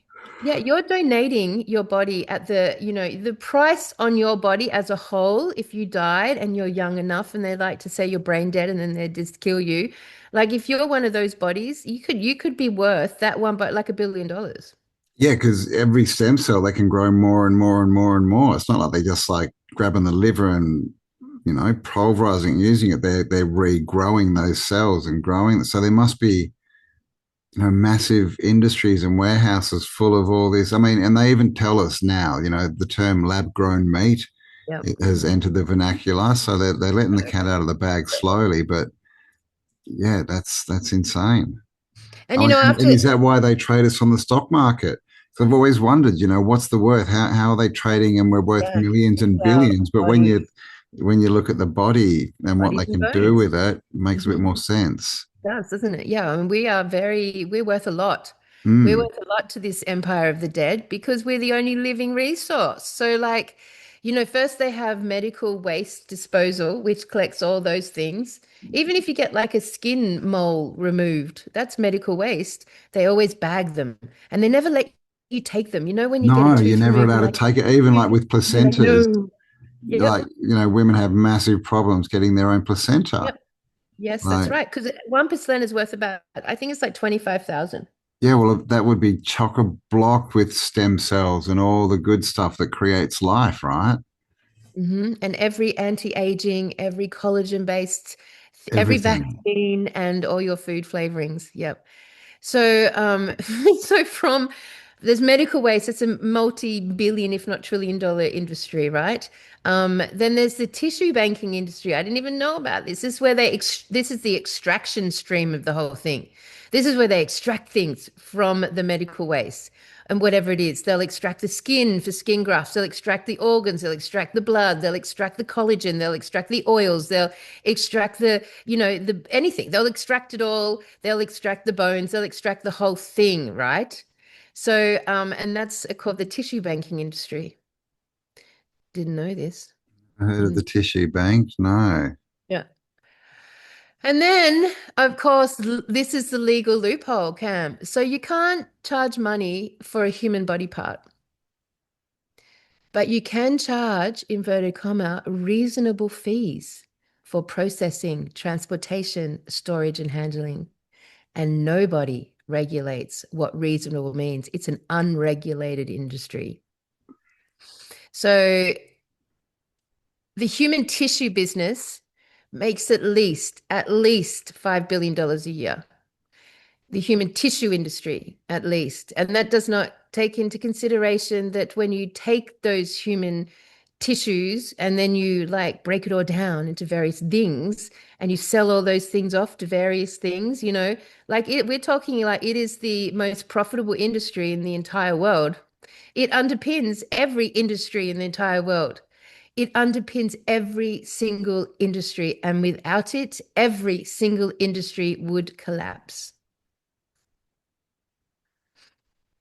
Mm, That's insane.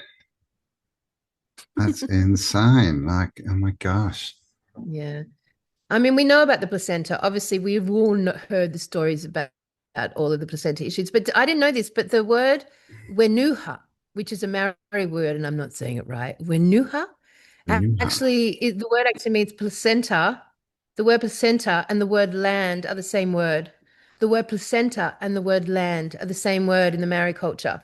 Land, Side note, earth. earth. Yeah, Earth yeah. Land. Yeah, and right. placenta are the same word. Just side note. Well, I mean, it's a very similar concept, isn't it? You know, the earth gives us life and the placenta gives us life, has everything we need, and it's all free until the medical association get hold of it. Mhm. So yeah, the National Institutes of Health, this is America based, spends about 100 million on research using only fetal tissue from placentas, right? And this stat that I found was like 2014, so you can only imagine today. So then they offer grants out to all the universities, Harvard, MIT universities, and then they turn them into industry. For example, the E number HEK 293, that is what gives you all the flavoring of Pepsi, Nestle, Kraft, and Coca-Cola. So that's all that one Literally from body kidney parts, cell kidneys. is what gives you all those flavors. That Oh is my Pepsi and God. Coke and Cola and Kraft and Nestle. Mm. Oh my God. Yeah, I know. Shit, I know, man. right? And I Shit, man. mean, so sorry, vegans and vegetarians, but you're not. No, indeed not. And actually, the vegan food supplements that they use and vegetarian supplements, they're even more riddled with it because they're artificial in nature anyway. Yeah, I mean, the orthopedic and dental industry would collapse. They literally cannot exist without human remains at all in any capacity. Complete collapse. All the medical industry, complete collapse. The vaccine industry, absolute complete collapse. You cannot create a vaccine. You cannot create a vaccine without human bodies. Impossible. The cosmetic industry, the anti-aging, all the food flavoring development, which means basically the whole processed food chain would collapse. And we're not talking about fast food McDonald's. We're just talking all of it. 99% of what you would buy in Woolworths or Coles, right? Yeah, down to the vegetables, right? That are grown Yep. literally off the chemicals of your body, the blood and Yep. bone. And oh my, I mean, it's wow. Sorry, guys, if this is bringing you down, get up and do the chicken dance. But this is the Yeah, I mean, thing. It's real, right? yep. We've got to know what the problem is before we can solve it. So definitely, again, stay away from anything processed as much as you Yeah, can. I mean, this doesn't bring me down because I just feel like, all I actually asked, I just asked about what industry would collapse and bone china. That's where I started with these topics, like, and researching, and just playing on that term, the Empire of the Dead, the Empire of the Dead, the Empire of the Dead. I just couldn't get that out of my head, the Empire of the Dead. What does it mean to have an empire? What does empire mean? Is it not just some like cute little phrase? Like, what does empire mean? Why use the word term empire? Why have all the words did they declare the catacombs as the Empire of the Dead? Like, why empire? It's such a specific word. It has Hmm. such a specific word, like to grasp it, that this all occurred post-flood reset, post-flood control grid reset, and the invasion that came from the dead, the artificial intelligence, the electricity, it all came from the dead. Like, it makes so much sense. Like, we don't have to even stretch our imaginations at this point. Like, literally, we were declared citizens of the subjects of the Empire of the Dead. And we underpin the entire industry of this reality. And it's all to do with human remains and human bones. The entire thing. Fucking the entire fucking thing. Yeah, man, it's like all the great civilizations we're told about. They're all empires, aren't they? Like the Roman Empire. Like why that word? That Why only that sort of word? appears there because we used to have things like kingdoms and principality and all these other different words. Countries, cultures. But why are they all empires? Empires. And every time we look at one of these empires, inverted commas, we can never evidence it, Campbell. We can never fucking evidence these empires. We evidence we evidence citadels in on the old maps. Like on the Yeah. old maps, you can see these, and we can with our own eyes see that there was cities that would appear to be empire-like, but they're like fundamentally different from the term empire. Empire Hmm. seems to be absolutely, and by its very definition, read the definition again. Have you got it still up? Um, M was to, no, I don't, but it was to cover or to make like. And a pyre is a funeral pyre. That's where they burn a dead body. So to make you like a Make like dead a funeral. person, Indeed. that's Indeed. being So burnt. every use of the word empire is derivative of the dead. And it's literally that they're kind of telling us, right, that we are the resource, We are the resource. right? Once we're dead and they turn to bone ash, then we're made to look like everything else because we become everything else. So it's a thing, a massive understanding of this reality. So step one, understanding that the catacombs exist and they underpin under every major city in the world. That they underpin every major city to a vast reality we don't even know yet, like that we don't even know about. That No. it's we see these tunnels, we hear these tunnels, which I believe are the remains of the tree roots, the giant tree roots turned into these broadcasting setups to encapsulate the living. And every time the living go through a birth and death process, because they're consuming and living as part of the empire of the dead, they keep forgetting more and more and more, and then become more and more easily to control. And our life force is suppressed, and we grow old quicker, and the generations are dying out quicker. And nature doesn't account for any of this. The natural world just goes on and on and on, but we never see the accumulated of domestic animals ever. That is so obvious to us. Like you would not, we've done, if you backtrack to one of our shows on the food industry, you would see we've talked about this so much. Like there's literally no evidence of there being enough domestic animals to account for the food chain.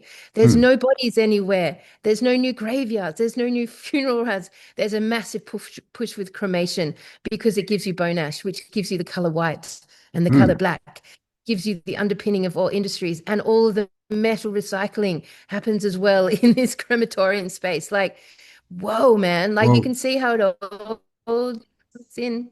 that's it. I mean, and for one, we don't even really know what the ash is, or if there's ash in most of these, funeral urns that they give you, because most people aren't going to look or open them. But I mean, even if they just gave you half and they took half, like that's a lot, right? That would be millions and millions of tons a year of this ash that's and no one would really know because we don't know what a body reduces to as far as ash. We don't. So what if they're only giving us half? And of course now it's a big thing with animals too, right? Everyone used to bury their animals in the backyard. Now they're getting them cremated too, right? So it's it's a big industry, right? And we because we're just Yeah. nice men and women, right? We're nice. We don't want to think about this stuff, so they get away with it just because we're not asking the questions because we're not psychopaths basically or dead. But yeah, it's literally shortening everything. The cycle's getting quicker and quicker and quicker, right? Which is what they do in industry as well, right? Cut costs and do it quicker and make a worse product. And you've got to wonder if all this stuff they're putting in the food and the water and the air, if that's somehow helping their manufacturing process. Why are they filling us full of all these poisons? Is it so that our bits are more useful? I mean, I don't know. Well, I mean, it definitely just degrades our consciousness. It just keeps Well, degrading our consciousness. It degrades our consciousness until yeah. we kind of get to a point in the generation cycle where, the generations before us has asked enough questions to remember. They've tried to remember. They've questioned it a little bit more, a little bit more. And eventually here we are with instinctively, removing some of these major elements that are founded on the dead from our systems. And Mm, so naturally we're remembering a little bit more, and sort of like, this is the process. It's not a waking up process. It's a remembering process. It's a memory remembering. process. And like this connection to living waters or the waters of the dead. This is what our show's about, the lives. We go into this in detail. This all is fundamentally connected.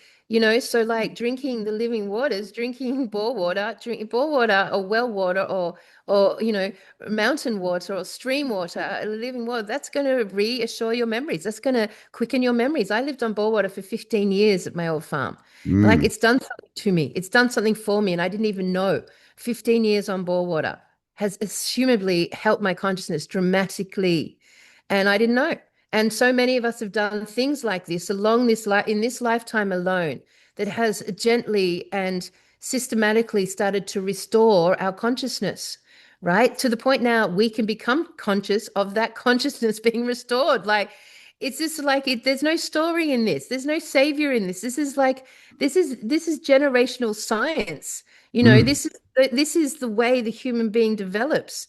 So we're in a process now of really remembering that we're alive and now becoming conscious that we live in a reality based on our dead body, and like, so, like, we're breaking through. And the next big thing, and I'm going to take this back to the campground again and again and again, the next big thing of our lifetime, for us this lifetime, is to be buried proper way. Like, because I'm totally convinced that to end this cycle is not something we're going to achieve while we're alive. We actually have to go through the proper way burial process to actually be born again to this earth as earthlings with our memories intact. The death and dying process is fundamental to this whole journey that we're on now. We have the opportunity now at this level of consciousness and for the next 50 years to die specifically in a place where we belong, proper way that's going to end this fucking cycle. Because at this Mm. point, we have a generation that's born with all its memories intact. That's the end of the game. The empire of the dead will fall. Yeah, totally. Totally. I agree. Like it's all about, us remembering and knowing who we are being born and knowing what's going on and where we are and how we're connected to the earth and everything. Like, we're a species with amnesia and it's getting worse. The great dumbing down, all this kind of stuff. The more you interact with the dead, then the more that's going to be your reality, right? Is going to be the world of the dead, which is, everything, but it's also definitely the internet, right? The computers, the gin, the smokeless fire, like all of this stuff. It's crazy when you look at it, like it's everything. It's everything is dead, about death.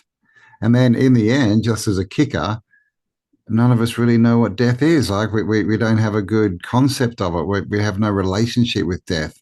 Most of us, it's just this weird thing that we don't want to experience, and it's scary and it's sad and it's all about loss and all this stuff. But it could be the exact opposite. But they're definitely keeping us in the dark about what death really is In the for, black. for obvious reasons, right? Yeah. Absolutely true. We're in, so I don't think that this awakening process is a short fix. I think this is a long-term view. Like, it's generational, meaning we can end this, but it's gonna have to we have to die first. We can end this, but we have to die first to remember. We can end this in one generation with our death, basically, and our rebirth. So for everyone who's still caught up in the idea of they're not from Earth and they don't belong here and they're going to not, they're never coming back, and they're not going to, they're not going to reincarnate on this in this hellhole anymore. Like, you will be coming back and you will reincarnate because you're an earthling, and this time round you have the opportunity to end this cycle by Mm. being conscious when you're alive and piecing it all together, and then to die proper way with your bones and your consciousness and to be born again. That is the true awakening. This is a generational long game. You're not going to turn into an enlightened master this lifetime. This is a generational long game. You could turn into a great teacher. I will turn into a great teacher this lifetime. I know that's my destiny this lifetime, but it's going to be my coming back that's going to make the actual everything we're asking for in the truth community is going to occur if you can die consciously and be buried proper way and be born consciously. That is the end of this cycle. So this isn't a short fix. So Mm. settle in, team. We've got another 50 years left. And for those who've got less than 50 years left, get your head around this right now. So let's go to, what does it mean to be buried proper way? What's your understanding at this point, Cam, of being buried proper way? Well, it's definitely in the earth. A lot of sort of concepts say it doesn't really matter if you're, burnt or not. I would think that it's probably just to be buried in the earth, and in a place where you belong, right? That's familiar to you, where you're in tune with that energy, and where you're going to have people remembering you, right? Once you're gone. So yeah, I think that's really the main crux of it. Um, obviously try and die well and, a good ceremony. I mean, if we look through all the traditions, like through sort of, and when I say traditions, I'm saying pre-flood world. Whatever stories remain from those traditions into the current paradigm we're in.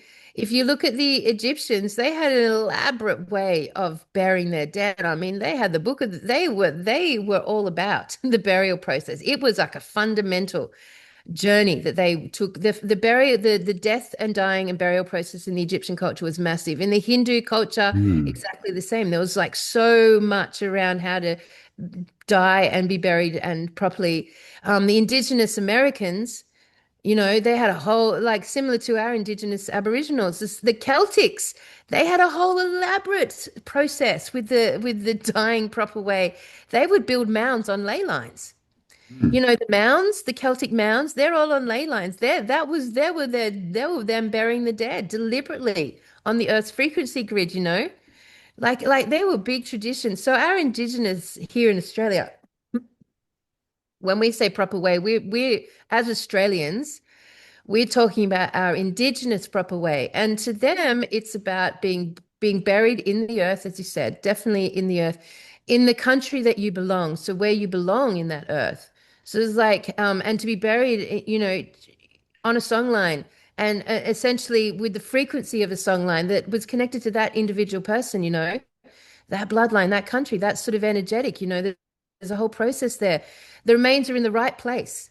You put your bones in the right place. You're buried in country, you return to the land you came the from. right That's a place. frequency circuitry that completes the frequency circuitry of your Mm, crystalline grid, of your crystalline grid, and you're back in the right place, the black where you return to the land where you belong. mm. You know, Yeah, it's that's, interesting to have funeral rites, yeah. but you got to be in the right place, right? Right, right, right. Yeah. I mean, and it wasn't an option, like it wasn't an option. It's what they did. It wasn't like there Mm, were all these choices. Am I going to be cremated? Am I going to be buried in a cemetery? Am I going to be my ashes scattered out to the ocean? None of that. Like it was all very like, specific. It was very specific. There was no like hit and miss. well, How many people have been cremated and then spread their ashes all over I'm not, look, I know I've done this. I have done this to people. I have spread their ashes at their request. I'm not judging that process. I'm just saying there's a deeper understanding of consciousness around it. So if you've done that with your loved ones, like don't beat yourself up right now. Don't like mm, think you need to fucking go back and fix it and you fucked up their entire incarnation process and they're never going to return and wake into like we didn't know, right? We've all done it. We've done it out of love and, out of, personal requests from the people who've died. Like we were fulfilling their requests. That is true. But, because we don't have, because they own the death process, Campbell, we don't have the rights to bury ourselves in the ground. That's illegal. mm. Yeah, yeah, yeah, yeah, exactly. People used to have family plots and stuff on their land, and yeah, it's totally illegal now. It's because they want your body parts. Right? It's got to go through their system, right? Give you back an empty body. Yeah, I mean, and imagine that suddenly, like, sudden the flood.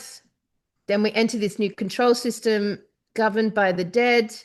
We become part of the empire of the dead as declared by the dead.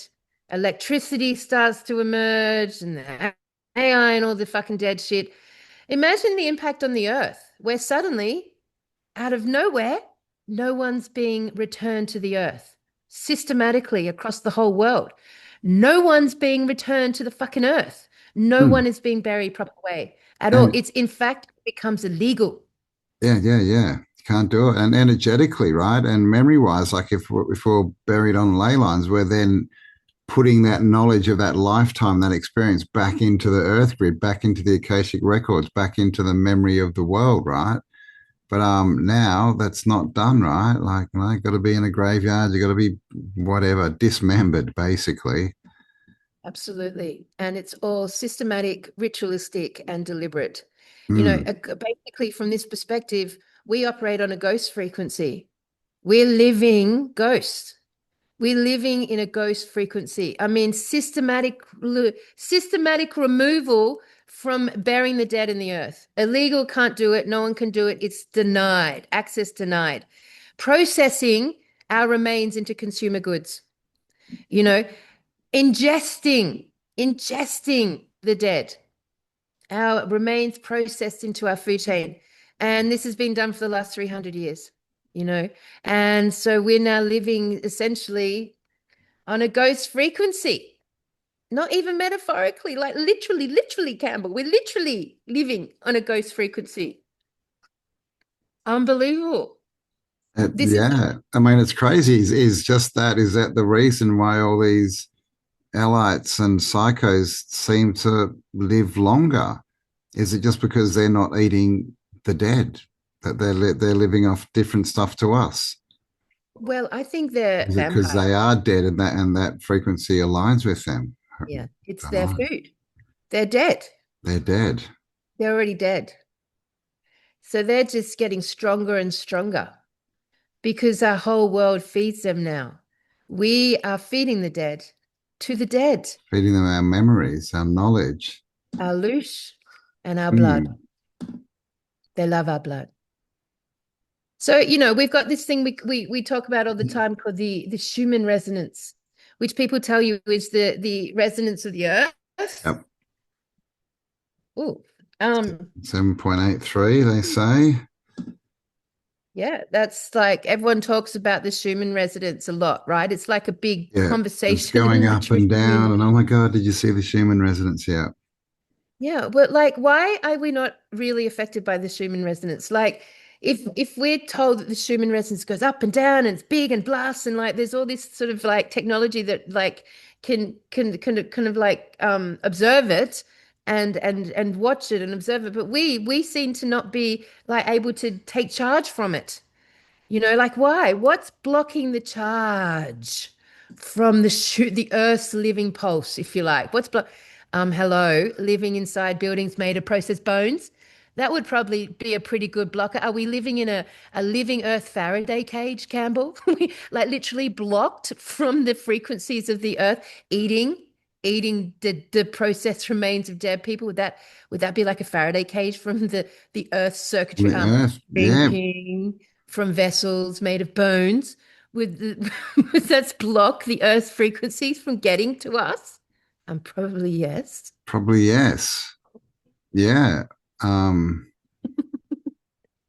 yeah. And what are all these frequencies that they're sending out to, we hear so much about 5G and 6G and, what is that? They tell us it's the internet, but, most internet goes through cables. There are jumper stations, obviously, but are they broadcasting, the dead? Right. Yes. It's very, Yes. what's that? Oh God, what's the Glasses movie? They Live. Yeah. Like that's what they're doing, right? They're broadcasting this thing of the dead and they're all dead and we just don't realize it. Hmm. Totally. So the Earth's frequency, the So living the Earth earth frequency, is essentially is been replaced blocked. by industrial processed death. In dust, in dust rail. That's We live in interesting. tombs, don't we? We live in tombs. Yeah. Yeah. Literally. Yeah. Like the houses of the dead. We've been entombed by our consumerism. So Right. we could replace the word terraforming with necroforming. Necroforming. Well, it is terror as well, right? But terror's earth, obviously. But Yeah. necroform. Shaping a living planet to saturate it with the dead at every single Realm. interface. Mm, Yeah, realm. realm. Well, Yeah, actually, yeah. like technically, we could say, Campbell, that when I say the word planet, it is linking to their version of it because they're the ones that created the word planet. They're the ones that created the idea that we're a planet, a round planet in space. Which That's is their again, it's like in this infinite death. There's nothing there. It's just infinite finite, emptiness and nothingness. surrounded by black, Black, the black black nothing. finite space. Yes, and you can't go So, there or you'll die. yeah. So they've been necroforming our planet. They've literally replaced every single living system with a system of the dead.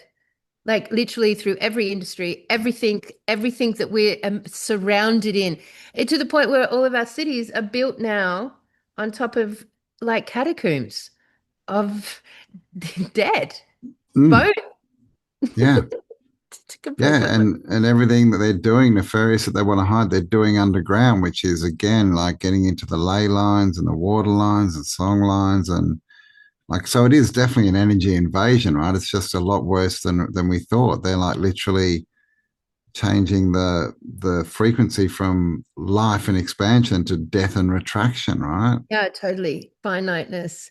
And we may be the first podcast to even put this together and talk about it. Like it's like this, I have not come across this information before, and I haven't seen anyone else talking about it. So this might be a first of reconciling this concept. I mean, the living soil, obviously I'm in regen ag as a thing. The living soil has literally within industry been replaced with blood and bone. Mm, I mean, so all your food is now but living water. The living water has been replaced with bone char water filters, which are what makes up all of your town water, all your bottled water. Every piece of water you can consume, unless it's living waters from bores or, you know, straight out of the earth that you're in charge of, has been replaced and filtered through bone. yeah, Living and that's why they food, need so much been control, right? That's why they're trying to make it illegal to even catch water, and to grow organically, all this kind of stuff, because they need to control it and make sure you're getting your right. share of death. That's right. It makes so much sense now. They've banned vegetable gardens and they've banned rainwater tanks in all sorts of places in the world, because, yeah, they need control of it because Mm, they want your water filtered through the dead. They want your food being processed through the dead. Your living buildings have been replaced with bone lime plaster and bone lime glue and blown wood and bone paint. Your living buildings replaced by tombs. mm. The living ground being replaced by catacombs full of skull bones. I mean, your living medicines. You know that there was one year in the history, it's probably worth a whole show, where Rockefeller bought every single like herbal school. Every Yeah, single school that was teaching about herbal medicine bought and shut them all yeah. because they don't want your medicines to be live alive. No. They want them to be bone derived pharmaceuticals, man. Mm. Yeah, yeah, yeah. Then he introduced like literally doctorates he created. So then it became illegal to even, like it did in the 2020, to even speak about health unless you had a doctorate. So he wiped them all out very quickly. Yep. And how's how doctors and nurses became the greatest bringer of death through the vaccines? Yeah, The medical industry has been responsible for the most amount of death as well, that all filters through in a oh, nice recyclable system of the medical industry completely. by your angels in white. Yeah, So it's I in think it's white. ironic now that with The all the religious, flying nun. the messiahs and the religious people are always white or black. They're always dressed in white or fucking black. And even our Or dying blood process. red. Living death burials have been replaced with crematoriums. The Mm. cremulator. The You cremulator. can't die and be buried in the earth. It's illegal. Your family would go to jail for burying you in the earth. Yeah, It's in, literally. Even animals. I don't think you can do it with. You're not supposed to do it with animals anymore. I mean, do it anyway, people clearly, but yeah, they want to control that whole process of death, right? Why? So they can recycle death back into the living. yeah, because it's an economy, man. It's an It's value. economy, the death Yeah. economy. Yeah. And this is all over the last 300 years. And then what else happened over the last 300 years? A systematic annihilation of all the indigenous cultures that would teach how to bury in proper way. Mm. Systematic. Boom. And how to live with the earth. They literally lived with nature and everything from nature. There was no death like, put into the mix. It was all natural, abundant, given freely. Yeah, I mean, fuck, man, there's nothing much to uncover on this topic. I mean, that's kind of like the summary, That's it. that's It's like everything. I mean, we live literally in a ghost realm. We live literally in a situation now where we have no right to our own burial. We've highlighted today how much you're worth dead to every industry, and how every industry would crumble and fall if human remains were not a part of it. Like, I mean, I don't know how to advise anyone from here on in, but just simply to get your consciousness around it. I mean, that's step number one, to actually see it clearly, to see the clear picture. You can't avoid it by going vegetarian or vegan unless you're, the only way to go through this is what we've always said. You have to reclaim your own sovereignty. You have to do that. It's the only way. That's the only way you're here with us now is because you've already done that Mm, systematically by step over the last 30 years. That's because you've done that step by step. Use yourself as evidence and validation for the impact of doing that step by step, because here we are able to have these conversations step by step. mm, You know, there's no big, grand, like action step you can take, but try to drink good water, try to eat food that's holistic that you're in charge of. Try to don't interact with the medical industry or the cosmetic and beauty industry. Like don't use white would probably be a helpful thing. mm. Yeah, yeah. Bring back the color and just make the best, decisions and choices you can, right? Support local people. Like, don't go for processed anything if you can help it, right? And this is what we need to do. But like you say, it's baby steps, right? We're not going to turn this around in a day or a week. But we just need to make better decisions, which at the same time, cuts off funding from the corporations, and of course, the word corporation, corp means dead. Like, it's literally a dead world ruled by dead companies where they see us all as dead, and then they feed us Yeah. death. Yeah. Ruled by dead people who Mm. aren't Ruled people by dead with a dead people. God Yeah, a that's, dead god that you visually worship on, evident on a with cross. dead light, which is electricity. Yep, dead light, false lights. Yeah, Yeah, with dead water. dead This water. is like indicative. Like when we set off with the live shows, we went through, we didn't know we'd end up here, but now we've ended up here. It all makes so much sense. Like it makes so much sense. But the big moment, the big thing you need to, I believe, I could be wrong, but I don't think I am, is the big like conclusion to all this is to understand for the next however many years, you want to get yourself into position to die properly, that this isn't something that you're going to do the same way the generations before you and your family have done, that this is not something you're going to die in your bed in some fucking apartment or house, and then your dead body to be taken to a funeral parlor or a crematorium, and that is not what you're going to do from here on in.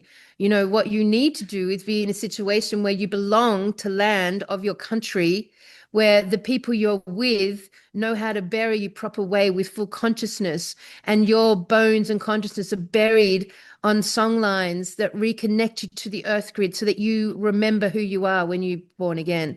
Like that is basically the big step and we've got time. I mean, Mm. unless anyone's going to die accidentally, like we've got time. Even the oldest among us have time, but it puts a whole other slant on the trust in the campground, a whole other slant of the purpose behind it, of finding, because we don't belong to the earth. That's the other thing that's happened here is that they've systematically made it impossible to buy land. Like they're so clever in how Basically. they're all about preventing us to be buried proper way. Like they have done everything in their power to keep us as part of the subjects of the empire of the dead. And the Mm. last thing they need to do is keep you off the land so you're not buried into it. That is the last thing they need to do. Even when they bury you in cemeteries, which hardly happens anymore, Cam, as we've already talked about, Yeah. they put you in a box. Yeah, They yeah, put yeah. you in a box. So even then you can't be buried proper way. You have to get out of their burial system. That is the only way through this. I'm so certain that everything that comes to me from here on in will validate this perspective, even though we're at the beginning of it. Mm. Yeah. Reclaim your death, reclaim your burial rights, your right to be buried, right? because It's that claims your birth. You yeah, see? exactly. It's part of the cycle. Yep. Yeah, because again, we in the incarnation cycle, whenever we talk about prison planet, we're in the situation because we're not being buried, we're not dying proper way, we're not being buried proper way, we're not being buried in the earth, fundamentally not in the earth for the last 300 years. And then and even the great wars and battles, there's no bodies are in the earth. There's literally no bodies in the earth. So we're not being buried into the earth anymore. And as Mm, a result, when you're born skiddly hiddly piggly. Who knows where you're going to end up? Your choice is so blah, because you haven't been born very proper way. Your consciousness line isn't grounded into a node point in the earth, isn't on a frequency line of the earth. You don't have a strong line back to it. mm. So suddenly you can be hijacked at that point, I would say. And we can't ever validate this, but I would say you can be fucking hijacked at that point, sent anywhere they want, you know, but Yeah, not yeah. Well, it's an interesting question, right? If you die without memory, are you without memory on the other side? So we're not making good decisions about coming back and without placement, without belonging. See, if you're buried without without belonging belonging. anywhere, Mm, exactly. But in the opposite, if you're buried with belonging into the land on a frequency line, all those things are there, then on your rebirth, you're sovereign to that belonging and that mm, consciousness. So you return to yourself. And You you return to remember. that and you will remember. That's right, because your bones are missing. Yeah, exactly. They were never dismembered. Never dismembered. And Mm, so suddenly you've got a generation coming back. Generation X, they call us Generation X. X marks the spot. this marks X the is where the spot. treasure is. X is where they bury the treasure on the treasure map. That's The a good pirates are point. always looking for the X, the buried treasure, us. And when you come back to that buried treasure, the Generation X, our generation, will basically be masters again. We'll be full embodied, full conscious human beings, part of the living earth grid. We will be masters again.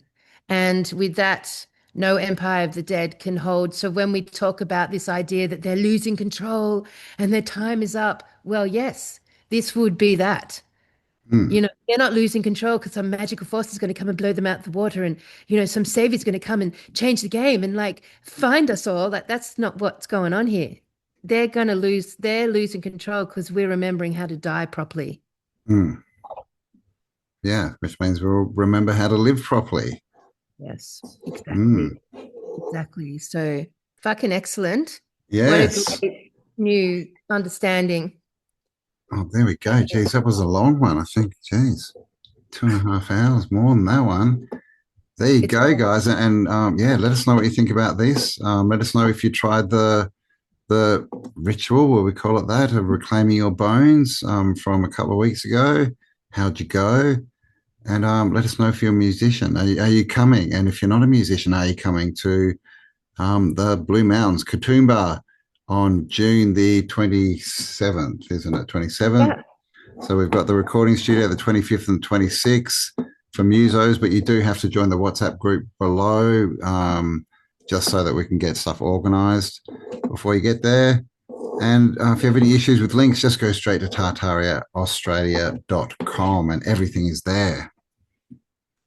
And just so you know that the live shows is like you think we've said it all here in the podcast, but actually, when you're with us for 8 hours and we put the whole story together, and so you actually see it from the beginning to the end, like it's just such a more profound experience. Like Mm, you really get the whole picture grounded in, and like yeah, it's definitely worth the depth of it, going into the depth of it. So yeah, I really recommend you mm. get along. And the Blue Mountains is just something snowy and magical about it. I can't even tell you there's something significant about it.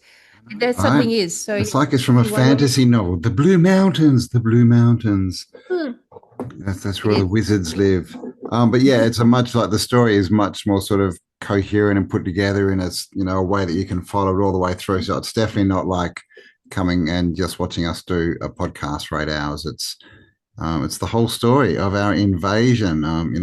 It's got everything in there. So the water, the bones are being introduced. So we thought we'd made a show that we were going to tour for a year, but every time we've done it, it's different and it's evolving and expanding. So your show that you come and see will be a one off. It'll never be done that way again. So get I mean, and meet your tribe. It's good fun. Everyone yeah, loves it. They have such a good time.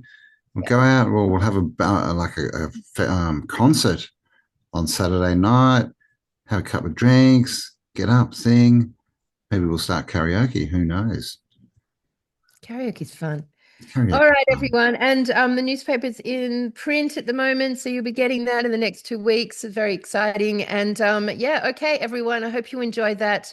I think it's a great follow-up to the Bones Stone. We did it a bit longer because we missed last week. So enjoy, and we'll see you next week on Tartaria Australia. All right, guys, stay awesome. Remember who you are. Yeah. All right, guys. Have a great week. Lots of All right. love. See you next time.